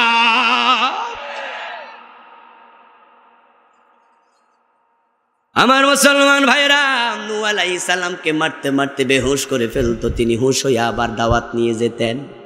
ইন্নী দাউতু কওমি লাইলান ওয়া নাহারা। আল্লাহর কাছে 950 বছর দাওয়াত দিয়ে তিনি অনুযোগ করেন, আল্লাহ আমি রাতের বেলাও ঘুমাই নাই। দাউতু কওমি লাইলান ওয়া নাহারা। আমি অন্যদের মতো রাতে 9 ঘন্টা 10 ঘন্টা ঘুমাইছি তা নয়। আমার জরুরত যতটুকু ঘুমাইয়া বাকি সময়টা দাওয়াতি কাজ করছি, দিনেও করছি, রাতেও করছি। কিন্তু তারা আমারে মারে, তারা আমারে পিটায়। দিনের কথা বলতে গেলে মায়ের খাওয়া লাগবে। ইব্রাহিম নবীকে আগুনে ফেলে দেয়া হয়েছে, নূহ নবীকে পিটানো হয়েছে, মূসা নবীকে দেশ ছাড়া করা হয়েছে। আমরা সবাই জানি ঈসা আলাইহিস সালামকে শত্রু পরিবেষ্টিত অবস্থা আকাশে তুলে নেওয়া হয়েছে। বিশ্ব নবীর মতো মহামানবের দাঁত ভেঙে দেয়া হয়েছে। মক্কার দারুন নাদওয়াতে তারা সিদ্ধান্ত নিয়েছে, লা তাসমাউ লিহাদাল কুরআনি ওয়ালগাউ ফীহি লাআল্লাকুম তাগলিবুন। মুহাম্মাদের কোরআন শুনতে যাওয়া যাবে না। যদি কোরআনের কথা বলে গন্ডগোল লাগায়া দাও। নবী মুহাম্মদকে হত্যার জন্য দারুন নাদওয়াতে সিদ্ধান্ত নিয়েছে। উনি হিজরত করে যাবেন, তাও হবে না। যদি জীবিত ধরে আনতে পারো অথবা কল্লা কেটে আনতে পারো, 100 লালট পুরস্কার দেয়া হবে। কি অপরাধ ছিল? দিন কায়েমের কথা বলা সোজা নয়। নূহ নবীকে মাইর খাওয়া লাগে, জাকারিয়াকে করাত দিয়ে 2 টুকরা হওয়া লাগে, ইব্রাহিমকে আগুনে পড়া লাগে, নবী মুহাম্মদকে রক্ত দেয়া লাগে, আপন চাচা আমির হামজাকে কলিজা দেয়া লেগেছে, আপন নাতি ইমাম হুসাইনকে কল্লা দিতে হয়েছে। আল্লাহ যে 5 জন বড় বড় নবীর নাম সূরা শুরার 13 নম্বর আয়াতে বললেন, তাদের ইতিহাসের দিকে তাকাও। ইব্রাহিম নবী কি পরিস্থিতির মুখোমুখি হয়েছে, এই কথাগুলো আল্লাহ কোরআনে বলেছেন। বলে তিনি আমাদেরকে বিভিন্ন জায়গায় আলোচনা করে কোরআনে বুঝান, যদি দিন কায়েমের কথা বলো তাদের মতো তোমাদের অবস্থাও হতে পারে। সহিহ বুখারীর হাদিস, রাসূলুল্লাহ বলেন, আশাদ্দুন নাসি বালান আল আম্বিয়া সুম্মা লামসালু ফালামসাল। ওই কাম করতে যাইয়া আমার নবীরা সবচেয়ে বেশি বিপদে পড়েছে, আমরা নবীরা বিপদে বেশি পড়েছি। রাসূলুল্লাহ বলেন সবচেয়ে কঠিন পরিস্থিতির মুখোমুখি আমরা হয়েছি। ওটুকু বলে যদি তিনি চুপ থাকতেন আমরা বেঁচে যেতাম, কিন্তু তিনি বলেন না, সুম্মাল আমসালু ফাল আমসালু, ওই রাস্তা ধরে চলবে যে হাজারো বিপদে পড়বে সে। দিন কায়েমের কাজ করতে গেলে বিপদ আসবে, এটা স্বাভাবিক, এটা একবারে স্বতঃসিদ্ধ, এটাই নিয়ম। এই রাস্তা কখনো কুসুমাস্তীর্ণ ছিল না, এই রাস্তা ফুল বিছানো নয়, এটা বড় দুর্গম, বড় মরুময়, বড় কণ্টকাকীর্ণ, বড় বন্ধুর। এই রাস্তায় চললে জীবন দেয়া লাগে, জেলে যাওয়া লাগে, ফাঁসিতে ঝুলা লাগে। এই রাস্তায় চলতে গেলে বিপদ আসবেই, কিন্তু তারপরও থেমে থাকা যাবে না। কারণ যারাই সহ্য করে নাই, নবীদের সাথে বিরূপ আচরণ করেছে, তারা কেউ সফল হয় নাই, আল্লাহর নবীরাই সফল হয়েছে। এতক্ষণ আমি বিপদের কথা শুনাইছি, মনে মনে কেউ ভয় পাইছে, খাইছে রে, লক্ষণ তো বেশি। কিন্তু না, হতাশ হয় না। ইব্রাহিমকে যারা আগুনে ফেলেছিল তারা কিন্তু শেষ হয়ে গেছে, ইব্রাহিমের গায়ের পশমটাও আগুন পোড়াতে পারে নাই। নমরুদ বেজ্জুতি হয়েছে, জুতার বাড়ি খাইয়া মরছে, ঠিক না? মুসা আলাইহিস সালামকে যে শেষ করতে চেয়েছিল, সে ফেরাউন পানিতে ডুবছে, মুসার কিচ্ছু হয় নাই। কেমনে হবে? যারা ইমানদার তাদের সাথে আল্লাহ আছে না নাই? আল্লাহ তাআলা কোরআন মাজিদে বলছেন, আল্লাহু ওয়ালিয়্যুল্লাযীনা আমানু ইউখরিজুহুম মিনাল-যুলুমাতি ইলান-নূর। যারা মুমিন হয় তাদের বন্ধু হয় কে? ওই আল্লাহর উপর ভরসা রাখতে হবে, ভুলে যাওয়া চলবে না। আল্লাহ মূসাকে একাকী ছেড়ে দেন নাই, রাস্তা বানায়া পার করায়া দিছে, ঠিক না? ইব্রাহিমকে আগুনে আল্লাহ একাকী ছাড়ে নাই, আগুনটাকে আর কন্ডিশন বানায়া দিছে, ঠিক না? ওই আল্লাহ এখনো আছে না নাই? তবে আল্লাহর সাহায্য পাওয়ার জন্য একটা শর্ত আছে, সেটা হলো আপনার চেষ্টা করে আগাতে হবে। মানুষের চেষ্টা যেখানে শেষ হয়, আল্লাহর সাহায্য সেখান থেকে শুরু হয়। দিন কায়েমের কথা বলুন, দিন কায়েমের চেষ্টা করুন। বিপদ আপনার আসবে, কিন্তু আল্লাহ আপনাকে একা ছাড়বে না। ইব্রাহিমের মতো তাওয়াক্কুল লাগবে।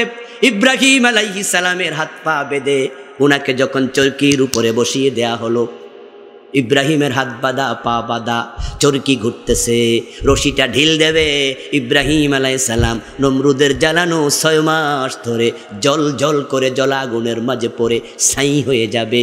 ইব্রাহিম নবীও দেখে আগুন কেমনে জ্বলছে, কিন্তু তিনি চরকির উপরে বসে বলছেন, হাসবি আল্লাহু নি'মাল ওয়াকিল, নি'মাল মাওলা ওয়া নি'মান নাসির। ইব্রাহিম আলাইহিস সালাম বলে, আমার আল্লাহ তুমি কত উত্তম কর্ম সম্পাদনকারী, নি'মাল মাওলা তুমি কত উত্তম বন্ধু, ওয়া নি'মান নাসির তুমি কতই না উত্তম সাহায্যকারী। ইয়া রব্বি ইন্নাকা ফিস সামাই ওয়াহিদ ওয়া আনা ফিল আরদি ওয়াহিদ আবুদুক। ও আমার আল্লাহ, আকাশ তুমি একা চালাও, পৃথিবী তুমি একা চালাও, আকাশে তুমি একা, তাকায়া দেখো জমিনে তোমার গোলাম ইব্রাহিম একা। আমার পক্ষে আমার বাবাও নাই, মাও নাই, পুরা জাতি আমার বিপক্ষে, কিন্তু আমি তোমার উপর ভরসা রাখছি। রশিতে মারল টান, ইব্রাহিম আলাইহিস সালাম পড়ে যাচ্ছেন আগুনের দিকে। ওয়া কানা ফিল হাওয়া, তিনি তখন শূন্যে, উপরে হলো চরকি, নিচে হলো আগুন। তাড়াতাড়ি জিব্রিল আমিন দৌড়ায় আসছে, ইয়া ইব্রাহিম আলাকা হাজা আনা জিব্রিল। ও ইব্রাহিম, আমি জিব্রাইল হাজির, সাহায্য লাগলে বলেন, আমার 600 পাখা আছে, একটা দিয়া নাড়া দেব, নমরুদের আগুন জনমের মতো নিভে যাবে। আমরা হইলে কি করতাম? এ মিয়া তাড়াতাড়ি করো। কিন্তু ইব্রাহিম আলাইহিস সালাম কি বললেন? আম্মা মিনকা ফালা ওয়া আম্মা মিনাল্লাহি ফাবালা। চিৎকার দিয়ে বলেন সুবহানাল্লাহ। তাফসীর ইবনে কাসির প্রণেতা বলেন ইব্রাহিম নবী বলতেছে, ও জিবরিল আপনাকে ধন্যবাদ, আপনার সাহায্য লাগবে না, আমার আল্লাহ যথেষ্ট। فجعل خازن المطر يقول متى أمر بالمطر فأمطره। বৃষ্টির দায়িত্বে নিয়োজিত ফেরেশতা ইসরাফিল আলাইহিস সালাম, মিকাইল আলাইহিস সালাম বলতেছে, ও আমার আল্লাহ, আপনার ইব্রাহিম তো আগুনে পড়ে যাচ্ছে, আমার একটু বৃষ্টি নাজিলের অর্ডার দেন, আমি বৃষ্টি বর্ষণ করে আগুনটা নিভাইয়া দেই। আল্লাহ বলেন, আরে ইসরাফিল না রে মিকাইল, লাগবে না তোর সাহায্য, জিবরিলও লাগবে না, আমার ইব্রাহিম আগুনে যাক, বরং আমি আল্লাহ দায়িত্ব নিয়ে নিলাম। কুল্লা ইয়া নারু কুনি বারদাও ওয়া সালামান আলা ইব্রাহিম। সুবহানাল্লাহ পড়েন। আল্লাহ বলে আগুন নাতিশীতোষ্ণ হয়ে যাক। ইব্রাহিম আগুনে পড়ে গেল, আগুন নাতিশীতোষ্ণ হয়ে গেল। 40 দিন আগুনের ভিতরে ছিলেন। 40 দিন পরে তিনি বের হলেন। আগুন তার গায়ের জামা দূরের কথা, গায়ের পশমটাও টাচ করে নাই। ইন্নান নারা লাম তাহরিক ইল্লা ওয়াসাকা। রাসূলুল্লাহ বলেন, তার গা ধরে নাই, চামড়া ধরে নাই, পশম ধরে নাই, কিন্তু হাত পা বেঁধে আগুনে ফেলেছিল, ওই রশিটা খাইয়া তারে মুক্ত করেছে। ইব্রাহিম আলাইহিস সালাম যদি হাত পা বাঁধা থাকতো কষ্ট পাইতেন, আগুন ও রশিটা খাইয়া লাইছে, উনি এখন মুক্ত। ইব্রাহিম আলাইহিস সালাম জীবিত ছিলেন 175 বছর, 250 বছর লম্বা হায়াত পেয়েছিলেন। জীবনের শেষ দিকে উনি নাতি নতির সাথে, আত্মীয় স্বজনের সাথে, আমরা যেমন দাদারা গল্প করি, বুড়া হইলে আমাদের সাথে দাদারা করছে, আপনারাও করেন। উনি ওনার নাতিপুতির সাথে গল্প করতে গিয়ে বলতো, আমি আমার লম্বা জীবনে যত আরাম ভোগ করেছি, সবচেয়ে বেশি আরামে ছিলাম নমরুদের আগুনের ভিতরে। ইব্রাহিমকে যে আল্লাহ বাঁচাইছে, সে আল্লাহ এখনো আছে না নাই? কিন্তু ষড়যন্ত্রকারী নমরুদ লাঞ্ছিত হয়েছে, জুতার বাড়ি খায়া মরছে। তোমরা নমরুদের মতো হইও না, ইব্রাহিমের মতো হয়ে যাও। কোরআনের বিপক্ষে যেও না, দিন কায়েমের কথা শুনলে দৌড়ায় আসো, পারলে একটু আগায়া দাও, সাপোর্ট করো, কথা বলো, টাকা দাও, মিছিল করো। দিন কায়েমের সাথে আমরা আছি, ইব্রাহিমের মতো নিরাপত্তা পাবে। উল্টা চললে জুতা বাংলাদেশেও আছে।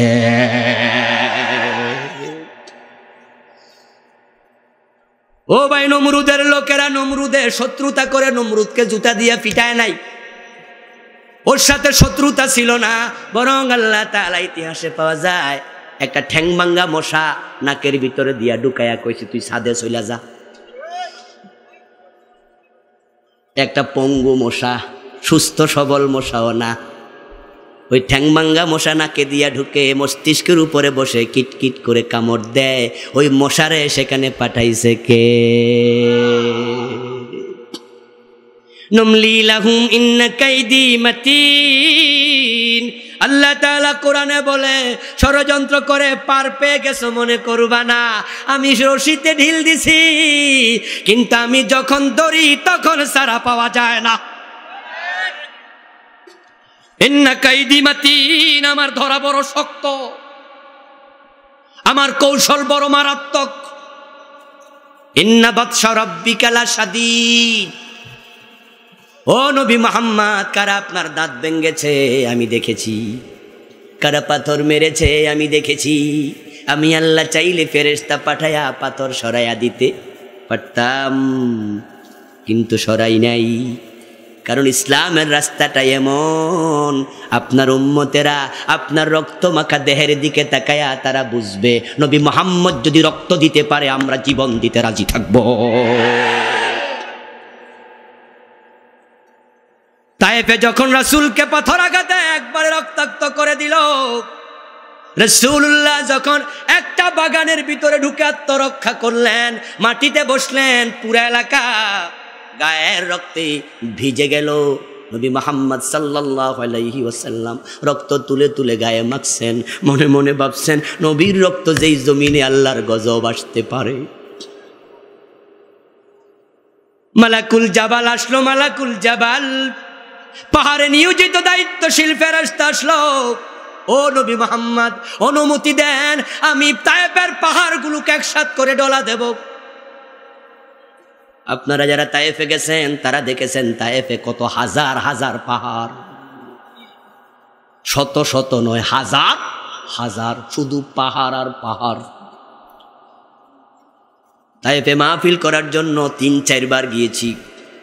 আমার বন্ধু অনেকগুলো প্রোগ্রাম সেখানে করেছি, আলহামদুলিল্লাহ।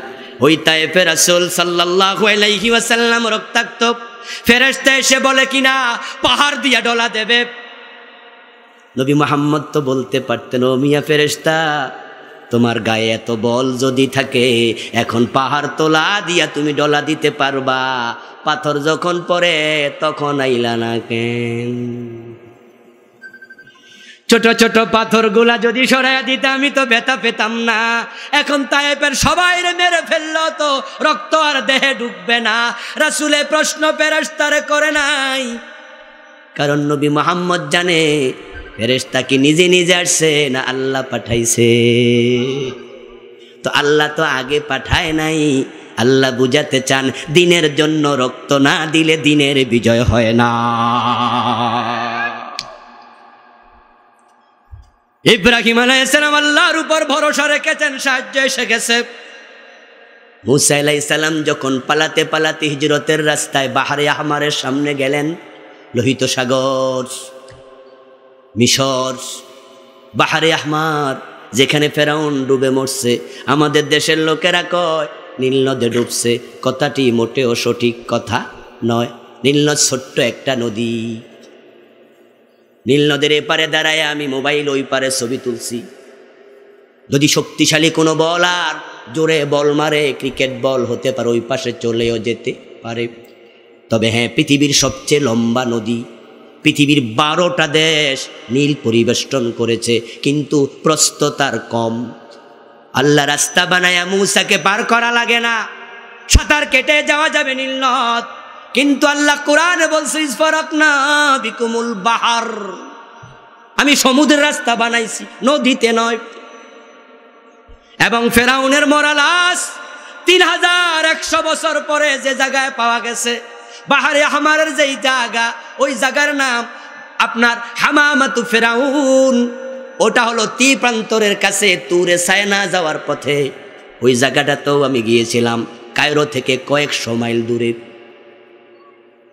আমার বন্ধু ফেরাউন মুসা নবীকে শেষ করে দেবে, কিন্তু না, মুসার সাথে আছে কে? যখন তীরে চলে গেলেন, সামনে দেখেন অথই পানির বিশাল বিশাল ঢেউ, পিছনে তাকায়া দেখেন ফেরাউন আসছে হাজার হাজার সৈন্য নিয়ে। তখন মুসা নবীর উম্মতেরা বলল, ইন্না লামুদরাকুন, আমরা বুঝি ধরা পড়েই গেলাম। সামনে সাগরে ঝাঁপ দিলে মরা লাগবে, আর দাঁড়ায়া থাকলে ধৈরা নিয়া শুলে ছড়াবে। লাভটা হলো কি? মুসা নবী তখন কি বললেন? কোরআন পড়ুন। মুসা নবী বলেন, কাল্লা, কোয়াইট ইম্পসিবল, অসম্ভব। ইন্না মাইয়া রব্বি সাইয়াহদিন, আমার সাথে আছে কে? আমার আল্লাহ আমার সাথে আছে। মুসা আলাইহিস সালাম আল্লাহ তাআলা দেরি করে নাই, সাথে সাথে বললেন, ওয়াদরিব বিআসাকাল বাহর, ও মুসা হাতের লাঠিটা কাজে লাগাও, হাতের লাঠিটা কাজে লাগাও। মুসা নবী সমুদ্রের মাঝে একটা বাড়ি দেওয়ার সাথে সাথে রাস্তা তৈরি হয়ে গেল 12টা। ও মুসলমান, রাস্তা ধরে মুসা নবী পার হয়ে গেলেন। হাজার হাজার বনি ইসরাইলের লোক নিয়া নদীর ওপারে, সাগরের ওপারে যখন পৌঁছলেন, এপারে হাজির হয়ে গেল ফেরাউন মিয়া। সৈন্যর অভাব নাই। সৈন্যরা এসে বলে ফেরাউনকে, নেতা সাগরের মাঝে এত সুন্দর রাস্তা জীবনে কখনো দেখি নাই। ফেরাউনকে আমি বানাইছি, সামনে চল, গো অ্যাহেড। ক্ষমতা পাইলে অনেকের মাথা খারাপ হইয়া যায়, হুঁশ হারাইয়া ফেলে, ঠিক কিনা? মনে যা আসা তাই করে, কাউকে ধরলাম কাউকে ছাড়লাম, মনে চাইলে ছেড়ে দেব, মনে চাইলে ফাঁসি দেব, দোষ লাগে না, বিনা দোষে 12টা মামলার আসামি বানাইয়া দেব। আমার ক্ষমতা আমি মনে চা যায় তা করব। কেন রে দোস্ত ভুলে যাস কেন? তোর সে ফেরাউনের ক্ষমতা বেশি ছিল। আল্লাহ সে ফেরাউনকে মাইরা পানিতে শুবাইয়া এখনো মিশরের ন্যাশনাল মিউজিয়ামে শুয়াইয়া রাখছে তোকে শিখানোর জন্য। ফেরাউন হলে তোরে ডুবানোর ক্ষমতা আল্লাহর আছে না নাই? ফেরাউন যদি নদীর সাগরের তীরে দাঁড়ায়া একটু ভাবতো, হাইরে এত সুন্দর রাস্তা মূসা কেমনে বানাইলো? রাস্তা তো সমুদ্রে থাকে না, নিশ্চয় মূসার মাঝে স্পেশাল কিছু কোয়ালিটি আছে। একটু ভাবলে হয়তো হেদায়াত কপালে জুটে যেতে পারত। কিন্তু ব্যাপার হয়েছে মূসা ঠিকঠাক পার হয়ে গেছে, ফেরাউনও বুঝছে, তবে বুঝছে ডুবার পরে। যখন রাস্তা দিয়ে চলছে মূসা নবী ওই তীরে, উম্মত কয় হুজুর ফলায়া লাভ কি, রাস্তা বানায়া লাভ কি, বেড়া তো আইতাছে। তাড়াতাড়ি লাঠি দিয়ে আবার আঘাত দেন, রাস্তা ভাঙ্গা দেন। আল্লাহ কে মূসা ওয়েট এন্ড সি, সবর সবর সবর, আর একটু আয়ুক। অমলি লাহুম, আমি রশিতে ঢিল দিছি, তুমিও একটু ঢিল দাও।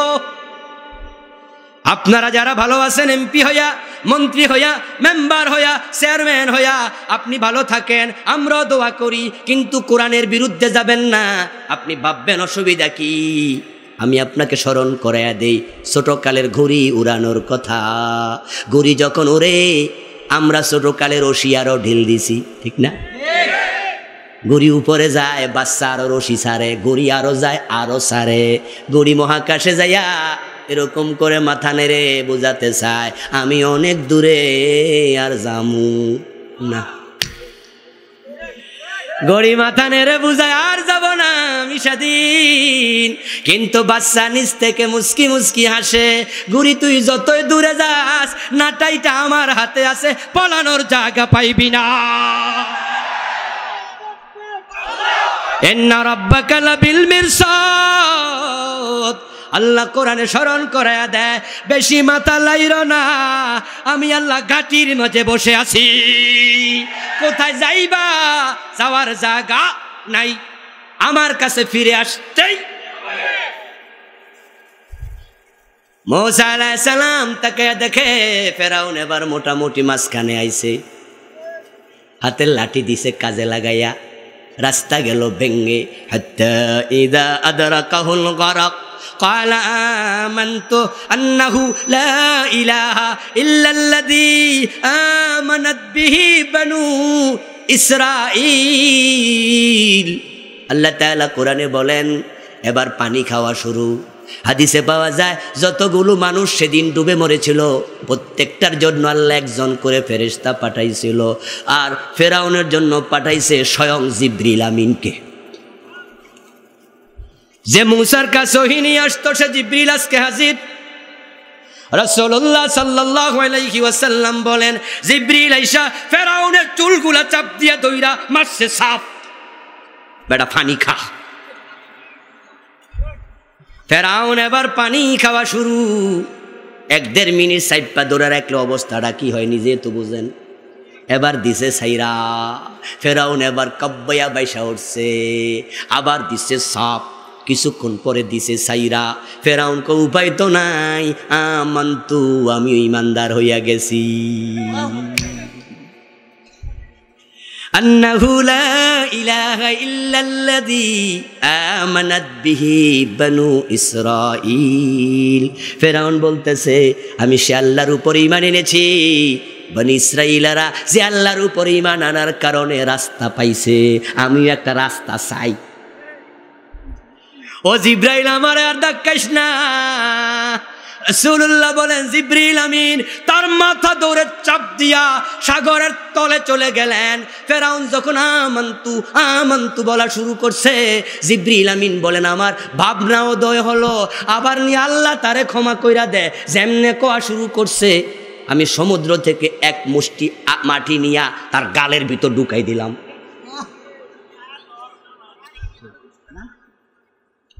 অসম্ভব।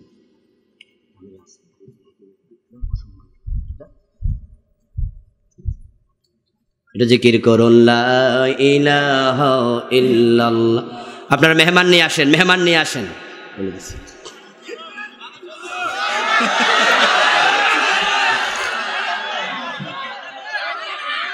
ওয়াজ শুনবেন? আমি তো সেটাই কইছি, আমি তো কই নাই যে মোনাজাত দেব। আমার ভাইয়েরা বলতেছিলাম না, ঠিক হবে না। আচ্ছা আচ্ছা, আমার বন্ধু বলতেছিলাম জিবরিল আমিন মনে মনে ভাবে আল্লাহ রহমান ক্ষমা করে দেয় কিনা, কিন্তু তিনি আবার জানেন মুসা নবীর সাথে যে এমন আচরণ করেছে তার ক্ষমা পাওয়া ঠিক হবে না। গালের ভিতরে মাটি ঢুকাইয়া দিলেন। এখন কেমনে কথা কইব? তবে মাটি ঢুকানোর আগে সে বলেছে আসলাম তো, আমি শুধু আমান্তু না, আমি মুসলমান হইয়া গেলাম। এখন সে আমি মুসলমান হয়ে গেলাম। জিবরিল আমিন গালের ভিতরে দিছে ঢুকাইয়া মাটি, এবার তার কথা বলার ক্ষমতা নাই, দিছে সাইরা। এবার সে কাব্বায় সাঁতার কাটবে, কান আছে খোলা। আল্লাহর পক্ষ থেকে আওয়াজ আসলো আল আন কদ আসাইতা ক্বাবলু ওয়া কুনতা মিনাল মুফসিদিন। সুবহানাল্লাহ পড়েন। আল্লাহ আওয়াজ করলো ফেরাউন এখন বুঝলি? তবে বুঝলি রে, ডুবাইয়া বুঝলি, যেটা আমি কিছুক্ষণ আগে কইছিলাম। আমার ভাইয়ারা নাবিক নৌকা চালায়, খাল পারাপার, বাজারের দিন, লোক উঠছে থুপা, পানি ডুবু ডুবু ডুবু ডুবু নৌকা। মাঝি কো আল্লাহর হস্তে আর একজন উঠেন না, একজন উঠেন না, এক ফ্যাটওয়ালাইস। হে আইসা কয় 40 জন উঠছে, ডোবে না, আমি উঠলে ডুববো, থামবে। মাঝি কো মাফ চাই, ক রাখ তোর মাফ। হে লাভ দিয়া উঠছে, উঠতে দেরি ডুবতে আর। মাঝি কয় কি কইছি? কয় হেন না বুঝছি। কয় বুঝলি? তবে আমারে ডুবাইয়া। সুতরাং তাওবা আজকে করতে হবে। যারা আল্লাহর আইনের কথা শুনে মন খারাপ হয়, ইমান তোমার নাই, ইমান ফিরায় পেতে চাইলে তাওবা দরকার আছে না নাই? কিন্তু জিবরিল মালাকুল মউত যদি হাজির হয়, তাওবার কবুল হবে না।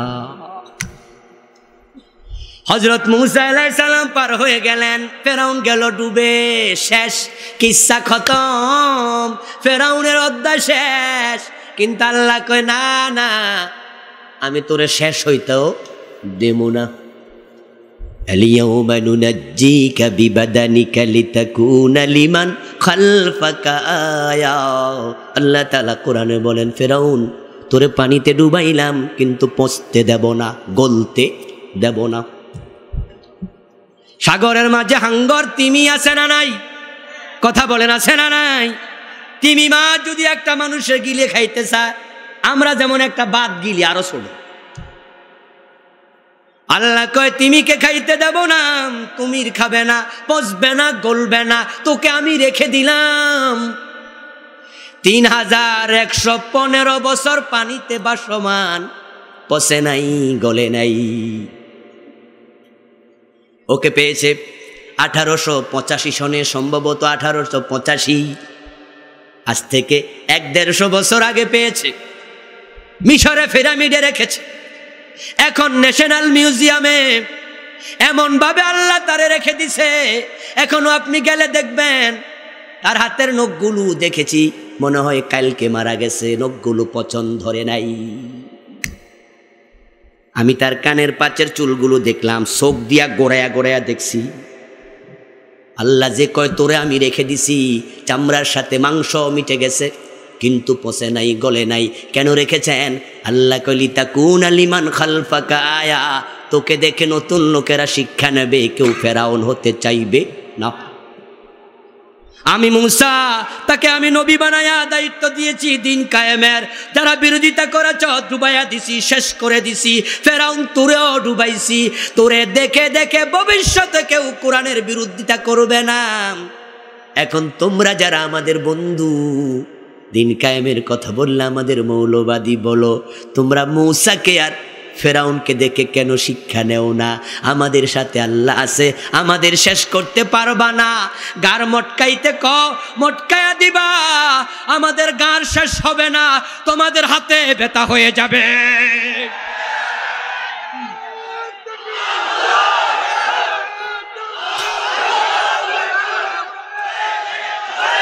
আমার ভাইয়েরা, আমাদের সাথে খেলা হবে, খেলা হবে।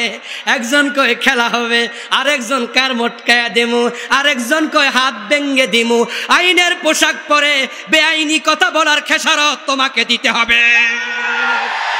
আলেম ওলামাদেরকে ফকির বলো, গবেট বলো, হেও করে কথা বলো। তোমার বাবার জানাজা তুমি পড়বা, আলিফ বা তা সা পড়ে কোরআনের ব্যাখ্যা করবা। পেয়েছটা কি? হিস্টাসিনের নাম, প্যারাসিটামলের নাম মুখস্থ করে ডাক্তার যেমন হওয়া যায় না, আলিফ বা তা সা পড়ে ফতুয়া দেয়া চলবে না।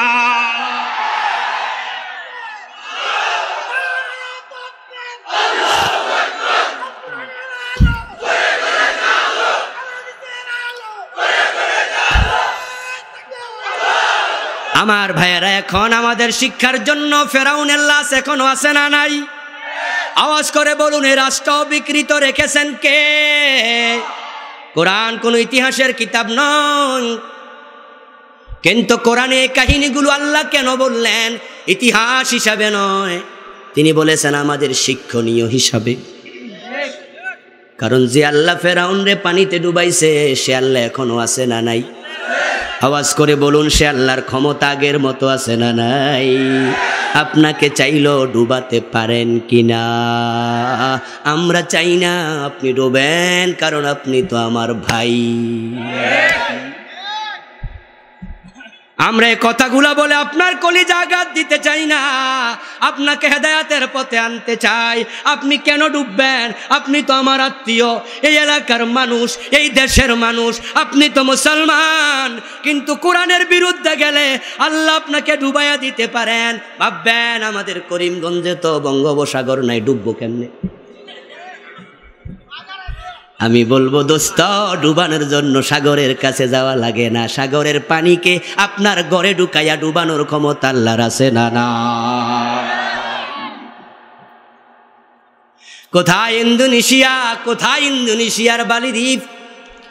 সমুদ্রের 4000 ফিট গভীরে 9 মাত্রা 9 মাত্রার ভূমিকম্প হয়েছিল। এফেক্টেড হয়েছে শ্রীলঙ্কা, এফেক্টেড হয়েছিল ভারত, বাংলাদেশও কুয়ার পানি উপরে উঠে গেছে। ওই বালিদ্বীপে আমি গিয়েছিলাম, 2-3 দিন ছিলাম সেখানে। আমি 3 তলা 5 তলা বিল্ডিং দেখেছি, এর চেয়ে বেশি বড় বিল্ডিং দেখি নাই। সেখানে নাকি ঢেউ উঠেছিল 30 ফিট উঁচু, 30 ফিট। আমাদের দেশের বিল্ডিংগুলো 10 ফিট উঁচু হয়, এক একটা ফ্লোর 8 ফিট 9 ফিট 10 ফিট। 3 তলা বিল্ডিং 30 ফিট উঁচু যদি হয়, যে ঢেউটা এসেছিল, যারা ডুবেছে সমুদ্রে ছিল, তারা ঘরে যারা ছিল তাদের ঘরের ভিতরে পানি, 3 তলা বিল্ডিংও ডুবে গেল। আল্লাহর ক্ষমতা কত বেশি! যদি ঠ্যাংবঙ্গা মশা পাঠায় আল্লাহ নমরুদের বেজ্জতি করতে পারে, কোরআনের বিরুদ্ধে গেলে তোমার মায়ের কোলে বসায়া তোমার বেজ্জতি করার ক্ষমতা আল্লাহর আছে। এই জন্য নবীদের দিকে তাকায়া কোরআনের কথা মাথায় রেখে দিন কায়েমের পথে আগায়া যেতে হবে। আমার বন্ধু, হতাশ হবেন না, আল্লাহর সাহায্য আমাদের কাছে কাছে, খুব কাছে। শর্ত হলো আমাদের আগাতে হবে। ইন তানসুরুল্লাহ ইয়ানসুরকুম। উম্মতের সাহায্য পাওয়ার জন্য শর্ত হলো আগে নিজেরা আগাতে হবে। আমরা যদি না আগাই, মসজিদের কোনায় ঢুকে দোয়া করলে সাহায্য আসবে না। নবী মুহাম্মদকে আল্লাহ সাহায্য করছে 5000 ফেরেশতা পাঠায়া বদরে, ঠিক কি না? 5,000 ফেরেশতা পাঠাইছে। মুসলমান ছিল 313 জন মাত্র। আল্লাহর নবী মসজিদের কোনায় ঢুকে 313 জন মুসলমানকে নিয়ে যদি দোয়া শুরু করে দিতেন একবারে বেশি করে, আল্লাহ আবু জেহেলের সাথে আমরা যুদ্ধ করতে কেন যাব, তোমার তো শক্তির অভাব নাই, তুমি তাদেরকে শেষ করে দাও। আবু বকর ওমর বলতো আমিন, সুযোগ তো ছিল। কিন্তু নবী মুহাম্মদ মসজিদের কোণে ঢুকে দোয়া করেন নাই, দোয়া তিনি করেছেন বদরে যাওয়ার পরে। যখন যুদ্ধের ব্যূহ রচনা হলো, রাসূলুল্লাহ তাকে দেখেন সাহাবাদের যারা মুজাহিদ অনেকের হাতে তলোয়ার নাই, ডাল নাই, বরং খেজুর গাছের ডালা হাতের মাঝে যুদ্ধের মাঠে আসছে। হযরত বেলাল, হযরতে খাব্বাব, হযরতে খুবাইব, যারা জীবনে কোনোদিন যুদ্ধের মাঠে যায় নাই, মানুষের ঘরে ছিল তারা দাস দাসী, আজকে তারা যুদ্ধ করবে 1000 কাফেরের বিরুদ্ধে, যারা এসেছে উট নিয়া, বড় বড় নাঙ্গা তলোয়ার নিয়া। বিশ্বনবী ভাবলেন অসম যুদ্ধে বিজয়ী হওয়া কঠিন, আল্লাহর সাহায্য দরকার আছে না নাই? রাসূলুল্লাহ এবার হাত তোলো, সুবহানাল্লাহ পড়েন। দোয়াটা যুদ্ধের মাঠে গিয়ে করো, রাস্তায় নেমে করো, কাজ করার পরে করো, মসজিদের কোনায় ঢুকে করবা না। রাসূল মসজিদের কোনায় ঢুকে না, জিহাদের মাঠে গিয়ে করছে।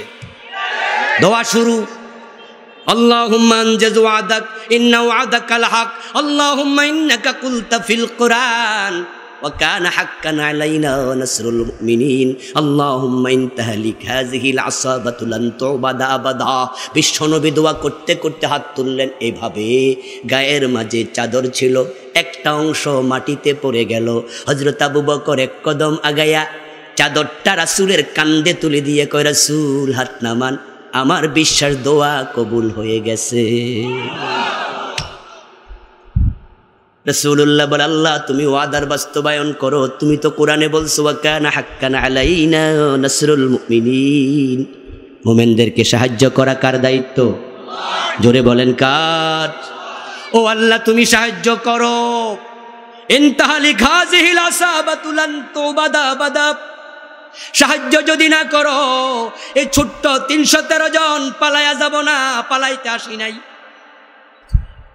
যুদ্ধ করতে করতে শহীদ হয়ে যাব। তবে খোদা এই ছোট্ট দল যদি আজকে শেষ হয়ে যায়, জমিনে তোমার ইবাদত করার আর কেউ থাকলো না। আল্লাহর হাবিব আবু বকর সিদ্দিক বলে, হাত নামান, আমার বিশ্বাস আর লাগবো না, কবুল হয়ে গেছে। রাসূল সাল্লাল্লাহু আলাইহি ওয়াসাল্লাম হাত নামালেন। কিছুক্ষণ পরে জিবরিল আমিন হাজির, আল্লাহ তাআলা ওহী পাঠাইয়া দিলেন, ঠিক আছে, ইস্তাস্তাগীসুনা রাব্বাকুম ফাস্তাজাবা লাকুম ইন আন্নী মুমিদ্দুকুম বিআলফিম মিনাল মালাইকাতি মুরদিফিন। ও নবী মুহাম্মদ এবং মুসলমানেরা শোনো, তোমাদের দোয়া আমি কবুল করেছি, 1000 সৈন্য পাঠালাম ফেরেশতা। কাফের কতজন? জোরে বলেন কতজন? ফেরেশতা পাঠাইছে কতজন? তাহলে 1:1, অতিরিক্ত 313। এখন একজন কাফেরের সাথে একজন ফেরেশতা যুদ্ধ করবে, 313 জন ফান খাইলেও চলবে। সাহাবায়ে কেরাম তো খুশি,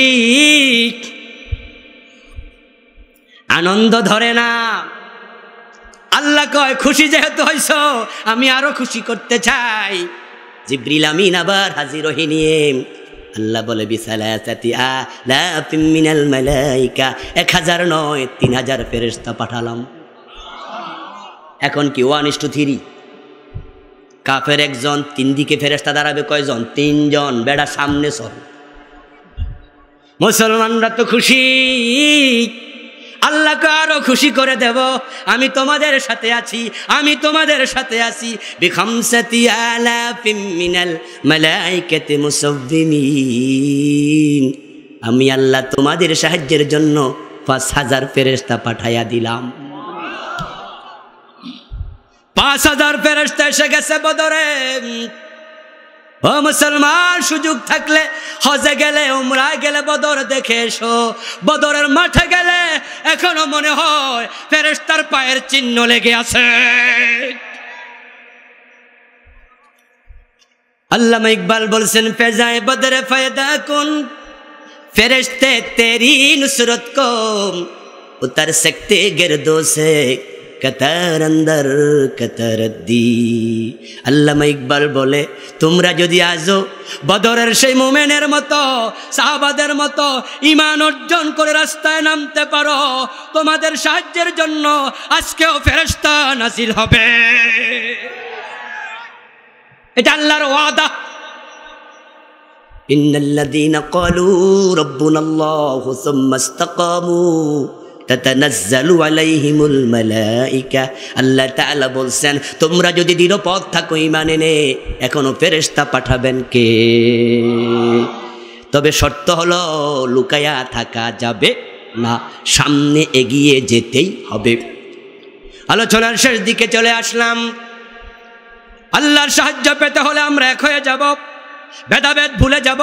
হানাফি বুঝি না, আহলে হাদিস বুঝি না, সব মুসলমান এক হয়ে যাওয়া লাগবে। আমরা মদখোরের কাছে যাওয়া লাগবে না, ঘুষখোরের কাছে যাওয়া লাগবে না, ইনুর মতো রাশেদ খান মেননের মতো লোকের কাছে যাওয়া লাগবে না। আমরা নামাজিরা এক হয়ে গেলে জমিনে দিন কেউ ঠেকাতে পারবে না।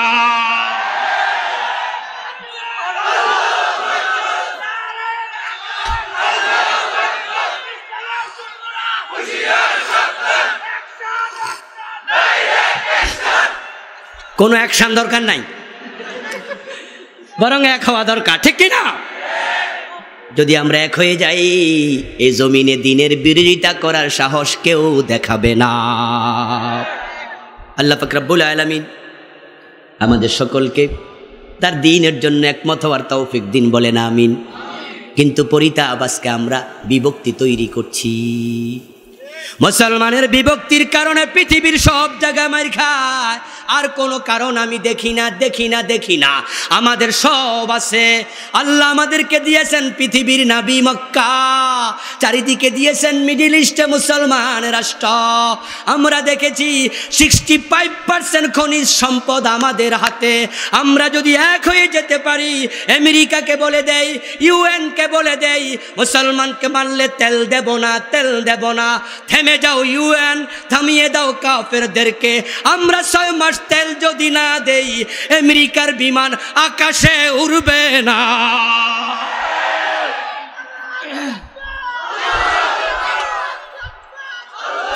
আমার ভাইয়েরা, বিশ্ব মানচিত্রে তাকালে দেখবেন আমেরিকা পৃথিবীর এক কোণা, ঠিক কিনা? পৃথিবীর মাঝখানে আমরাই আছি। আমেরিকা পৃথিবী শাসন করে আমাদের দুর্বলতার কারণে, শুধু আমাদের বিভক্তির কারণে। আমরা শিয়া হইয়া, সুন্নি হইয়া, মাজাবি হইয়া, লা মাজাবি হইয়া, দল্লিন হইয়া, জল্লিন হইয়া, পাঁচকল্লি হইয়া, এককল্লি হইয়া, কেয়ামি হইয়া, লা কেয়ামি হইয়া বিভক্ত হয়ে গেছি। চান্স নিয়ে তারা আমাদের মাথার মাঝে বোমা ফেলতেছে।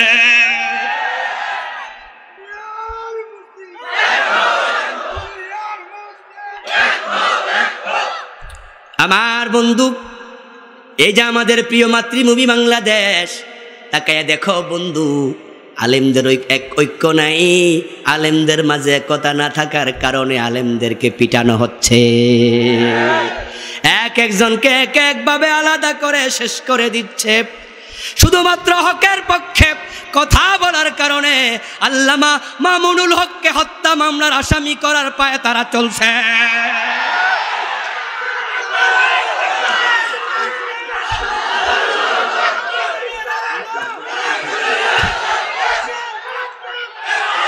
আমার ভাইয়েরা, যদি আমরা এক না হই, ভবিষ্যতে আরো বিপদ আছে না নাই? আপনি বলবেন আফগানিস্তানে মারে, আমার কি, আমারে তো ডলার দে। কাশ্মীরে মারে ভারত, বাংলাদেশে তো সাইল দে। মায়ানমারে মারে মুসলমান, বাংলাদেশে তো পেঁয়াজ দে, বড় বড় পেঁয়াজ। আমারে তো আর মারে না। হেরে মারলে আমার কি? ভুলে যেও না, সামনে তোমারও বিপদ আছে। মায়ানমারের মুসলমান পালানোর জায়গা পাইছে, আমাদের পালানোর জায়গাটাও নেই। ওই যে বলে থাকি, বাজার থেকে ছাগল কিনে আনছে, ছাগল কি ছাগল কিনে আনছে মালিক, বেঁধেছে এনে রাতে ঘরে। ছাগল তাকায়া দেখে খুঁটির সাথে বেঁধা আছে একটা গাদা। কি গাদা বাদা ছাগল এক জায়গায়। এই কি হলো, বক্তা আনেন না কেন?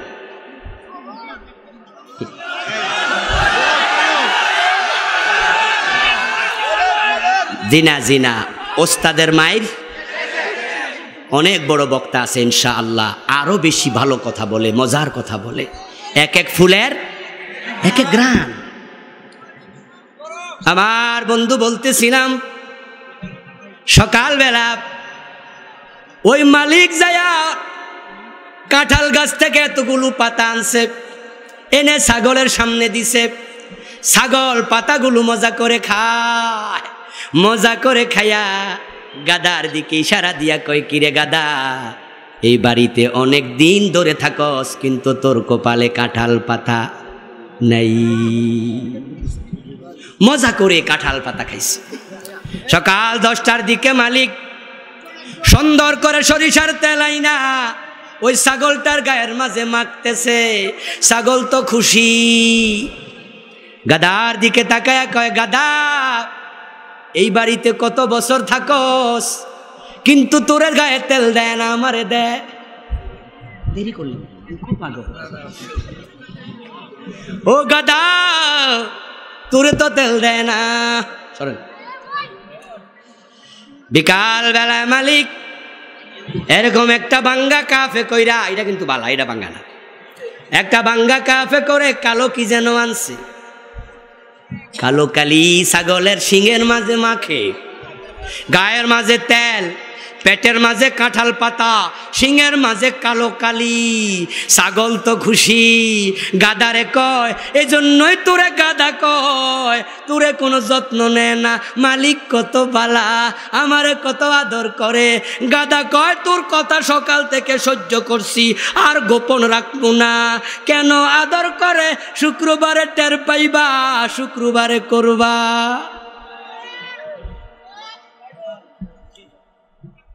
ডলার পায়া, পেঁয়াজ পায়া, চাল পায়া খুশি হয় না। সামনে ও মুসলমান, ঐক্যবদ্ধ না হলে তোমাদেরও কোরবান আসছে। আল্লাহ দ্বীনের জন্য এক হওয়া দরকার আছে না নাই? আল্লাহ তাআলা আমাদের সকলকে তার দ্বীনের জন্য ঐক্যবদ্ধ হওয়ার তৌফিক দিন, বলি আমিন। সম্মানীয় ভাইয়েরা, আজকের মাহফিলের সম্মানীয় প্রধান বক্তা, আমি নিজেও যার ওয়াজ শুনি, চমৎকার কথা বলেন।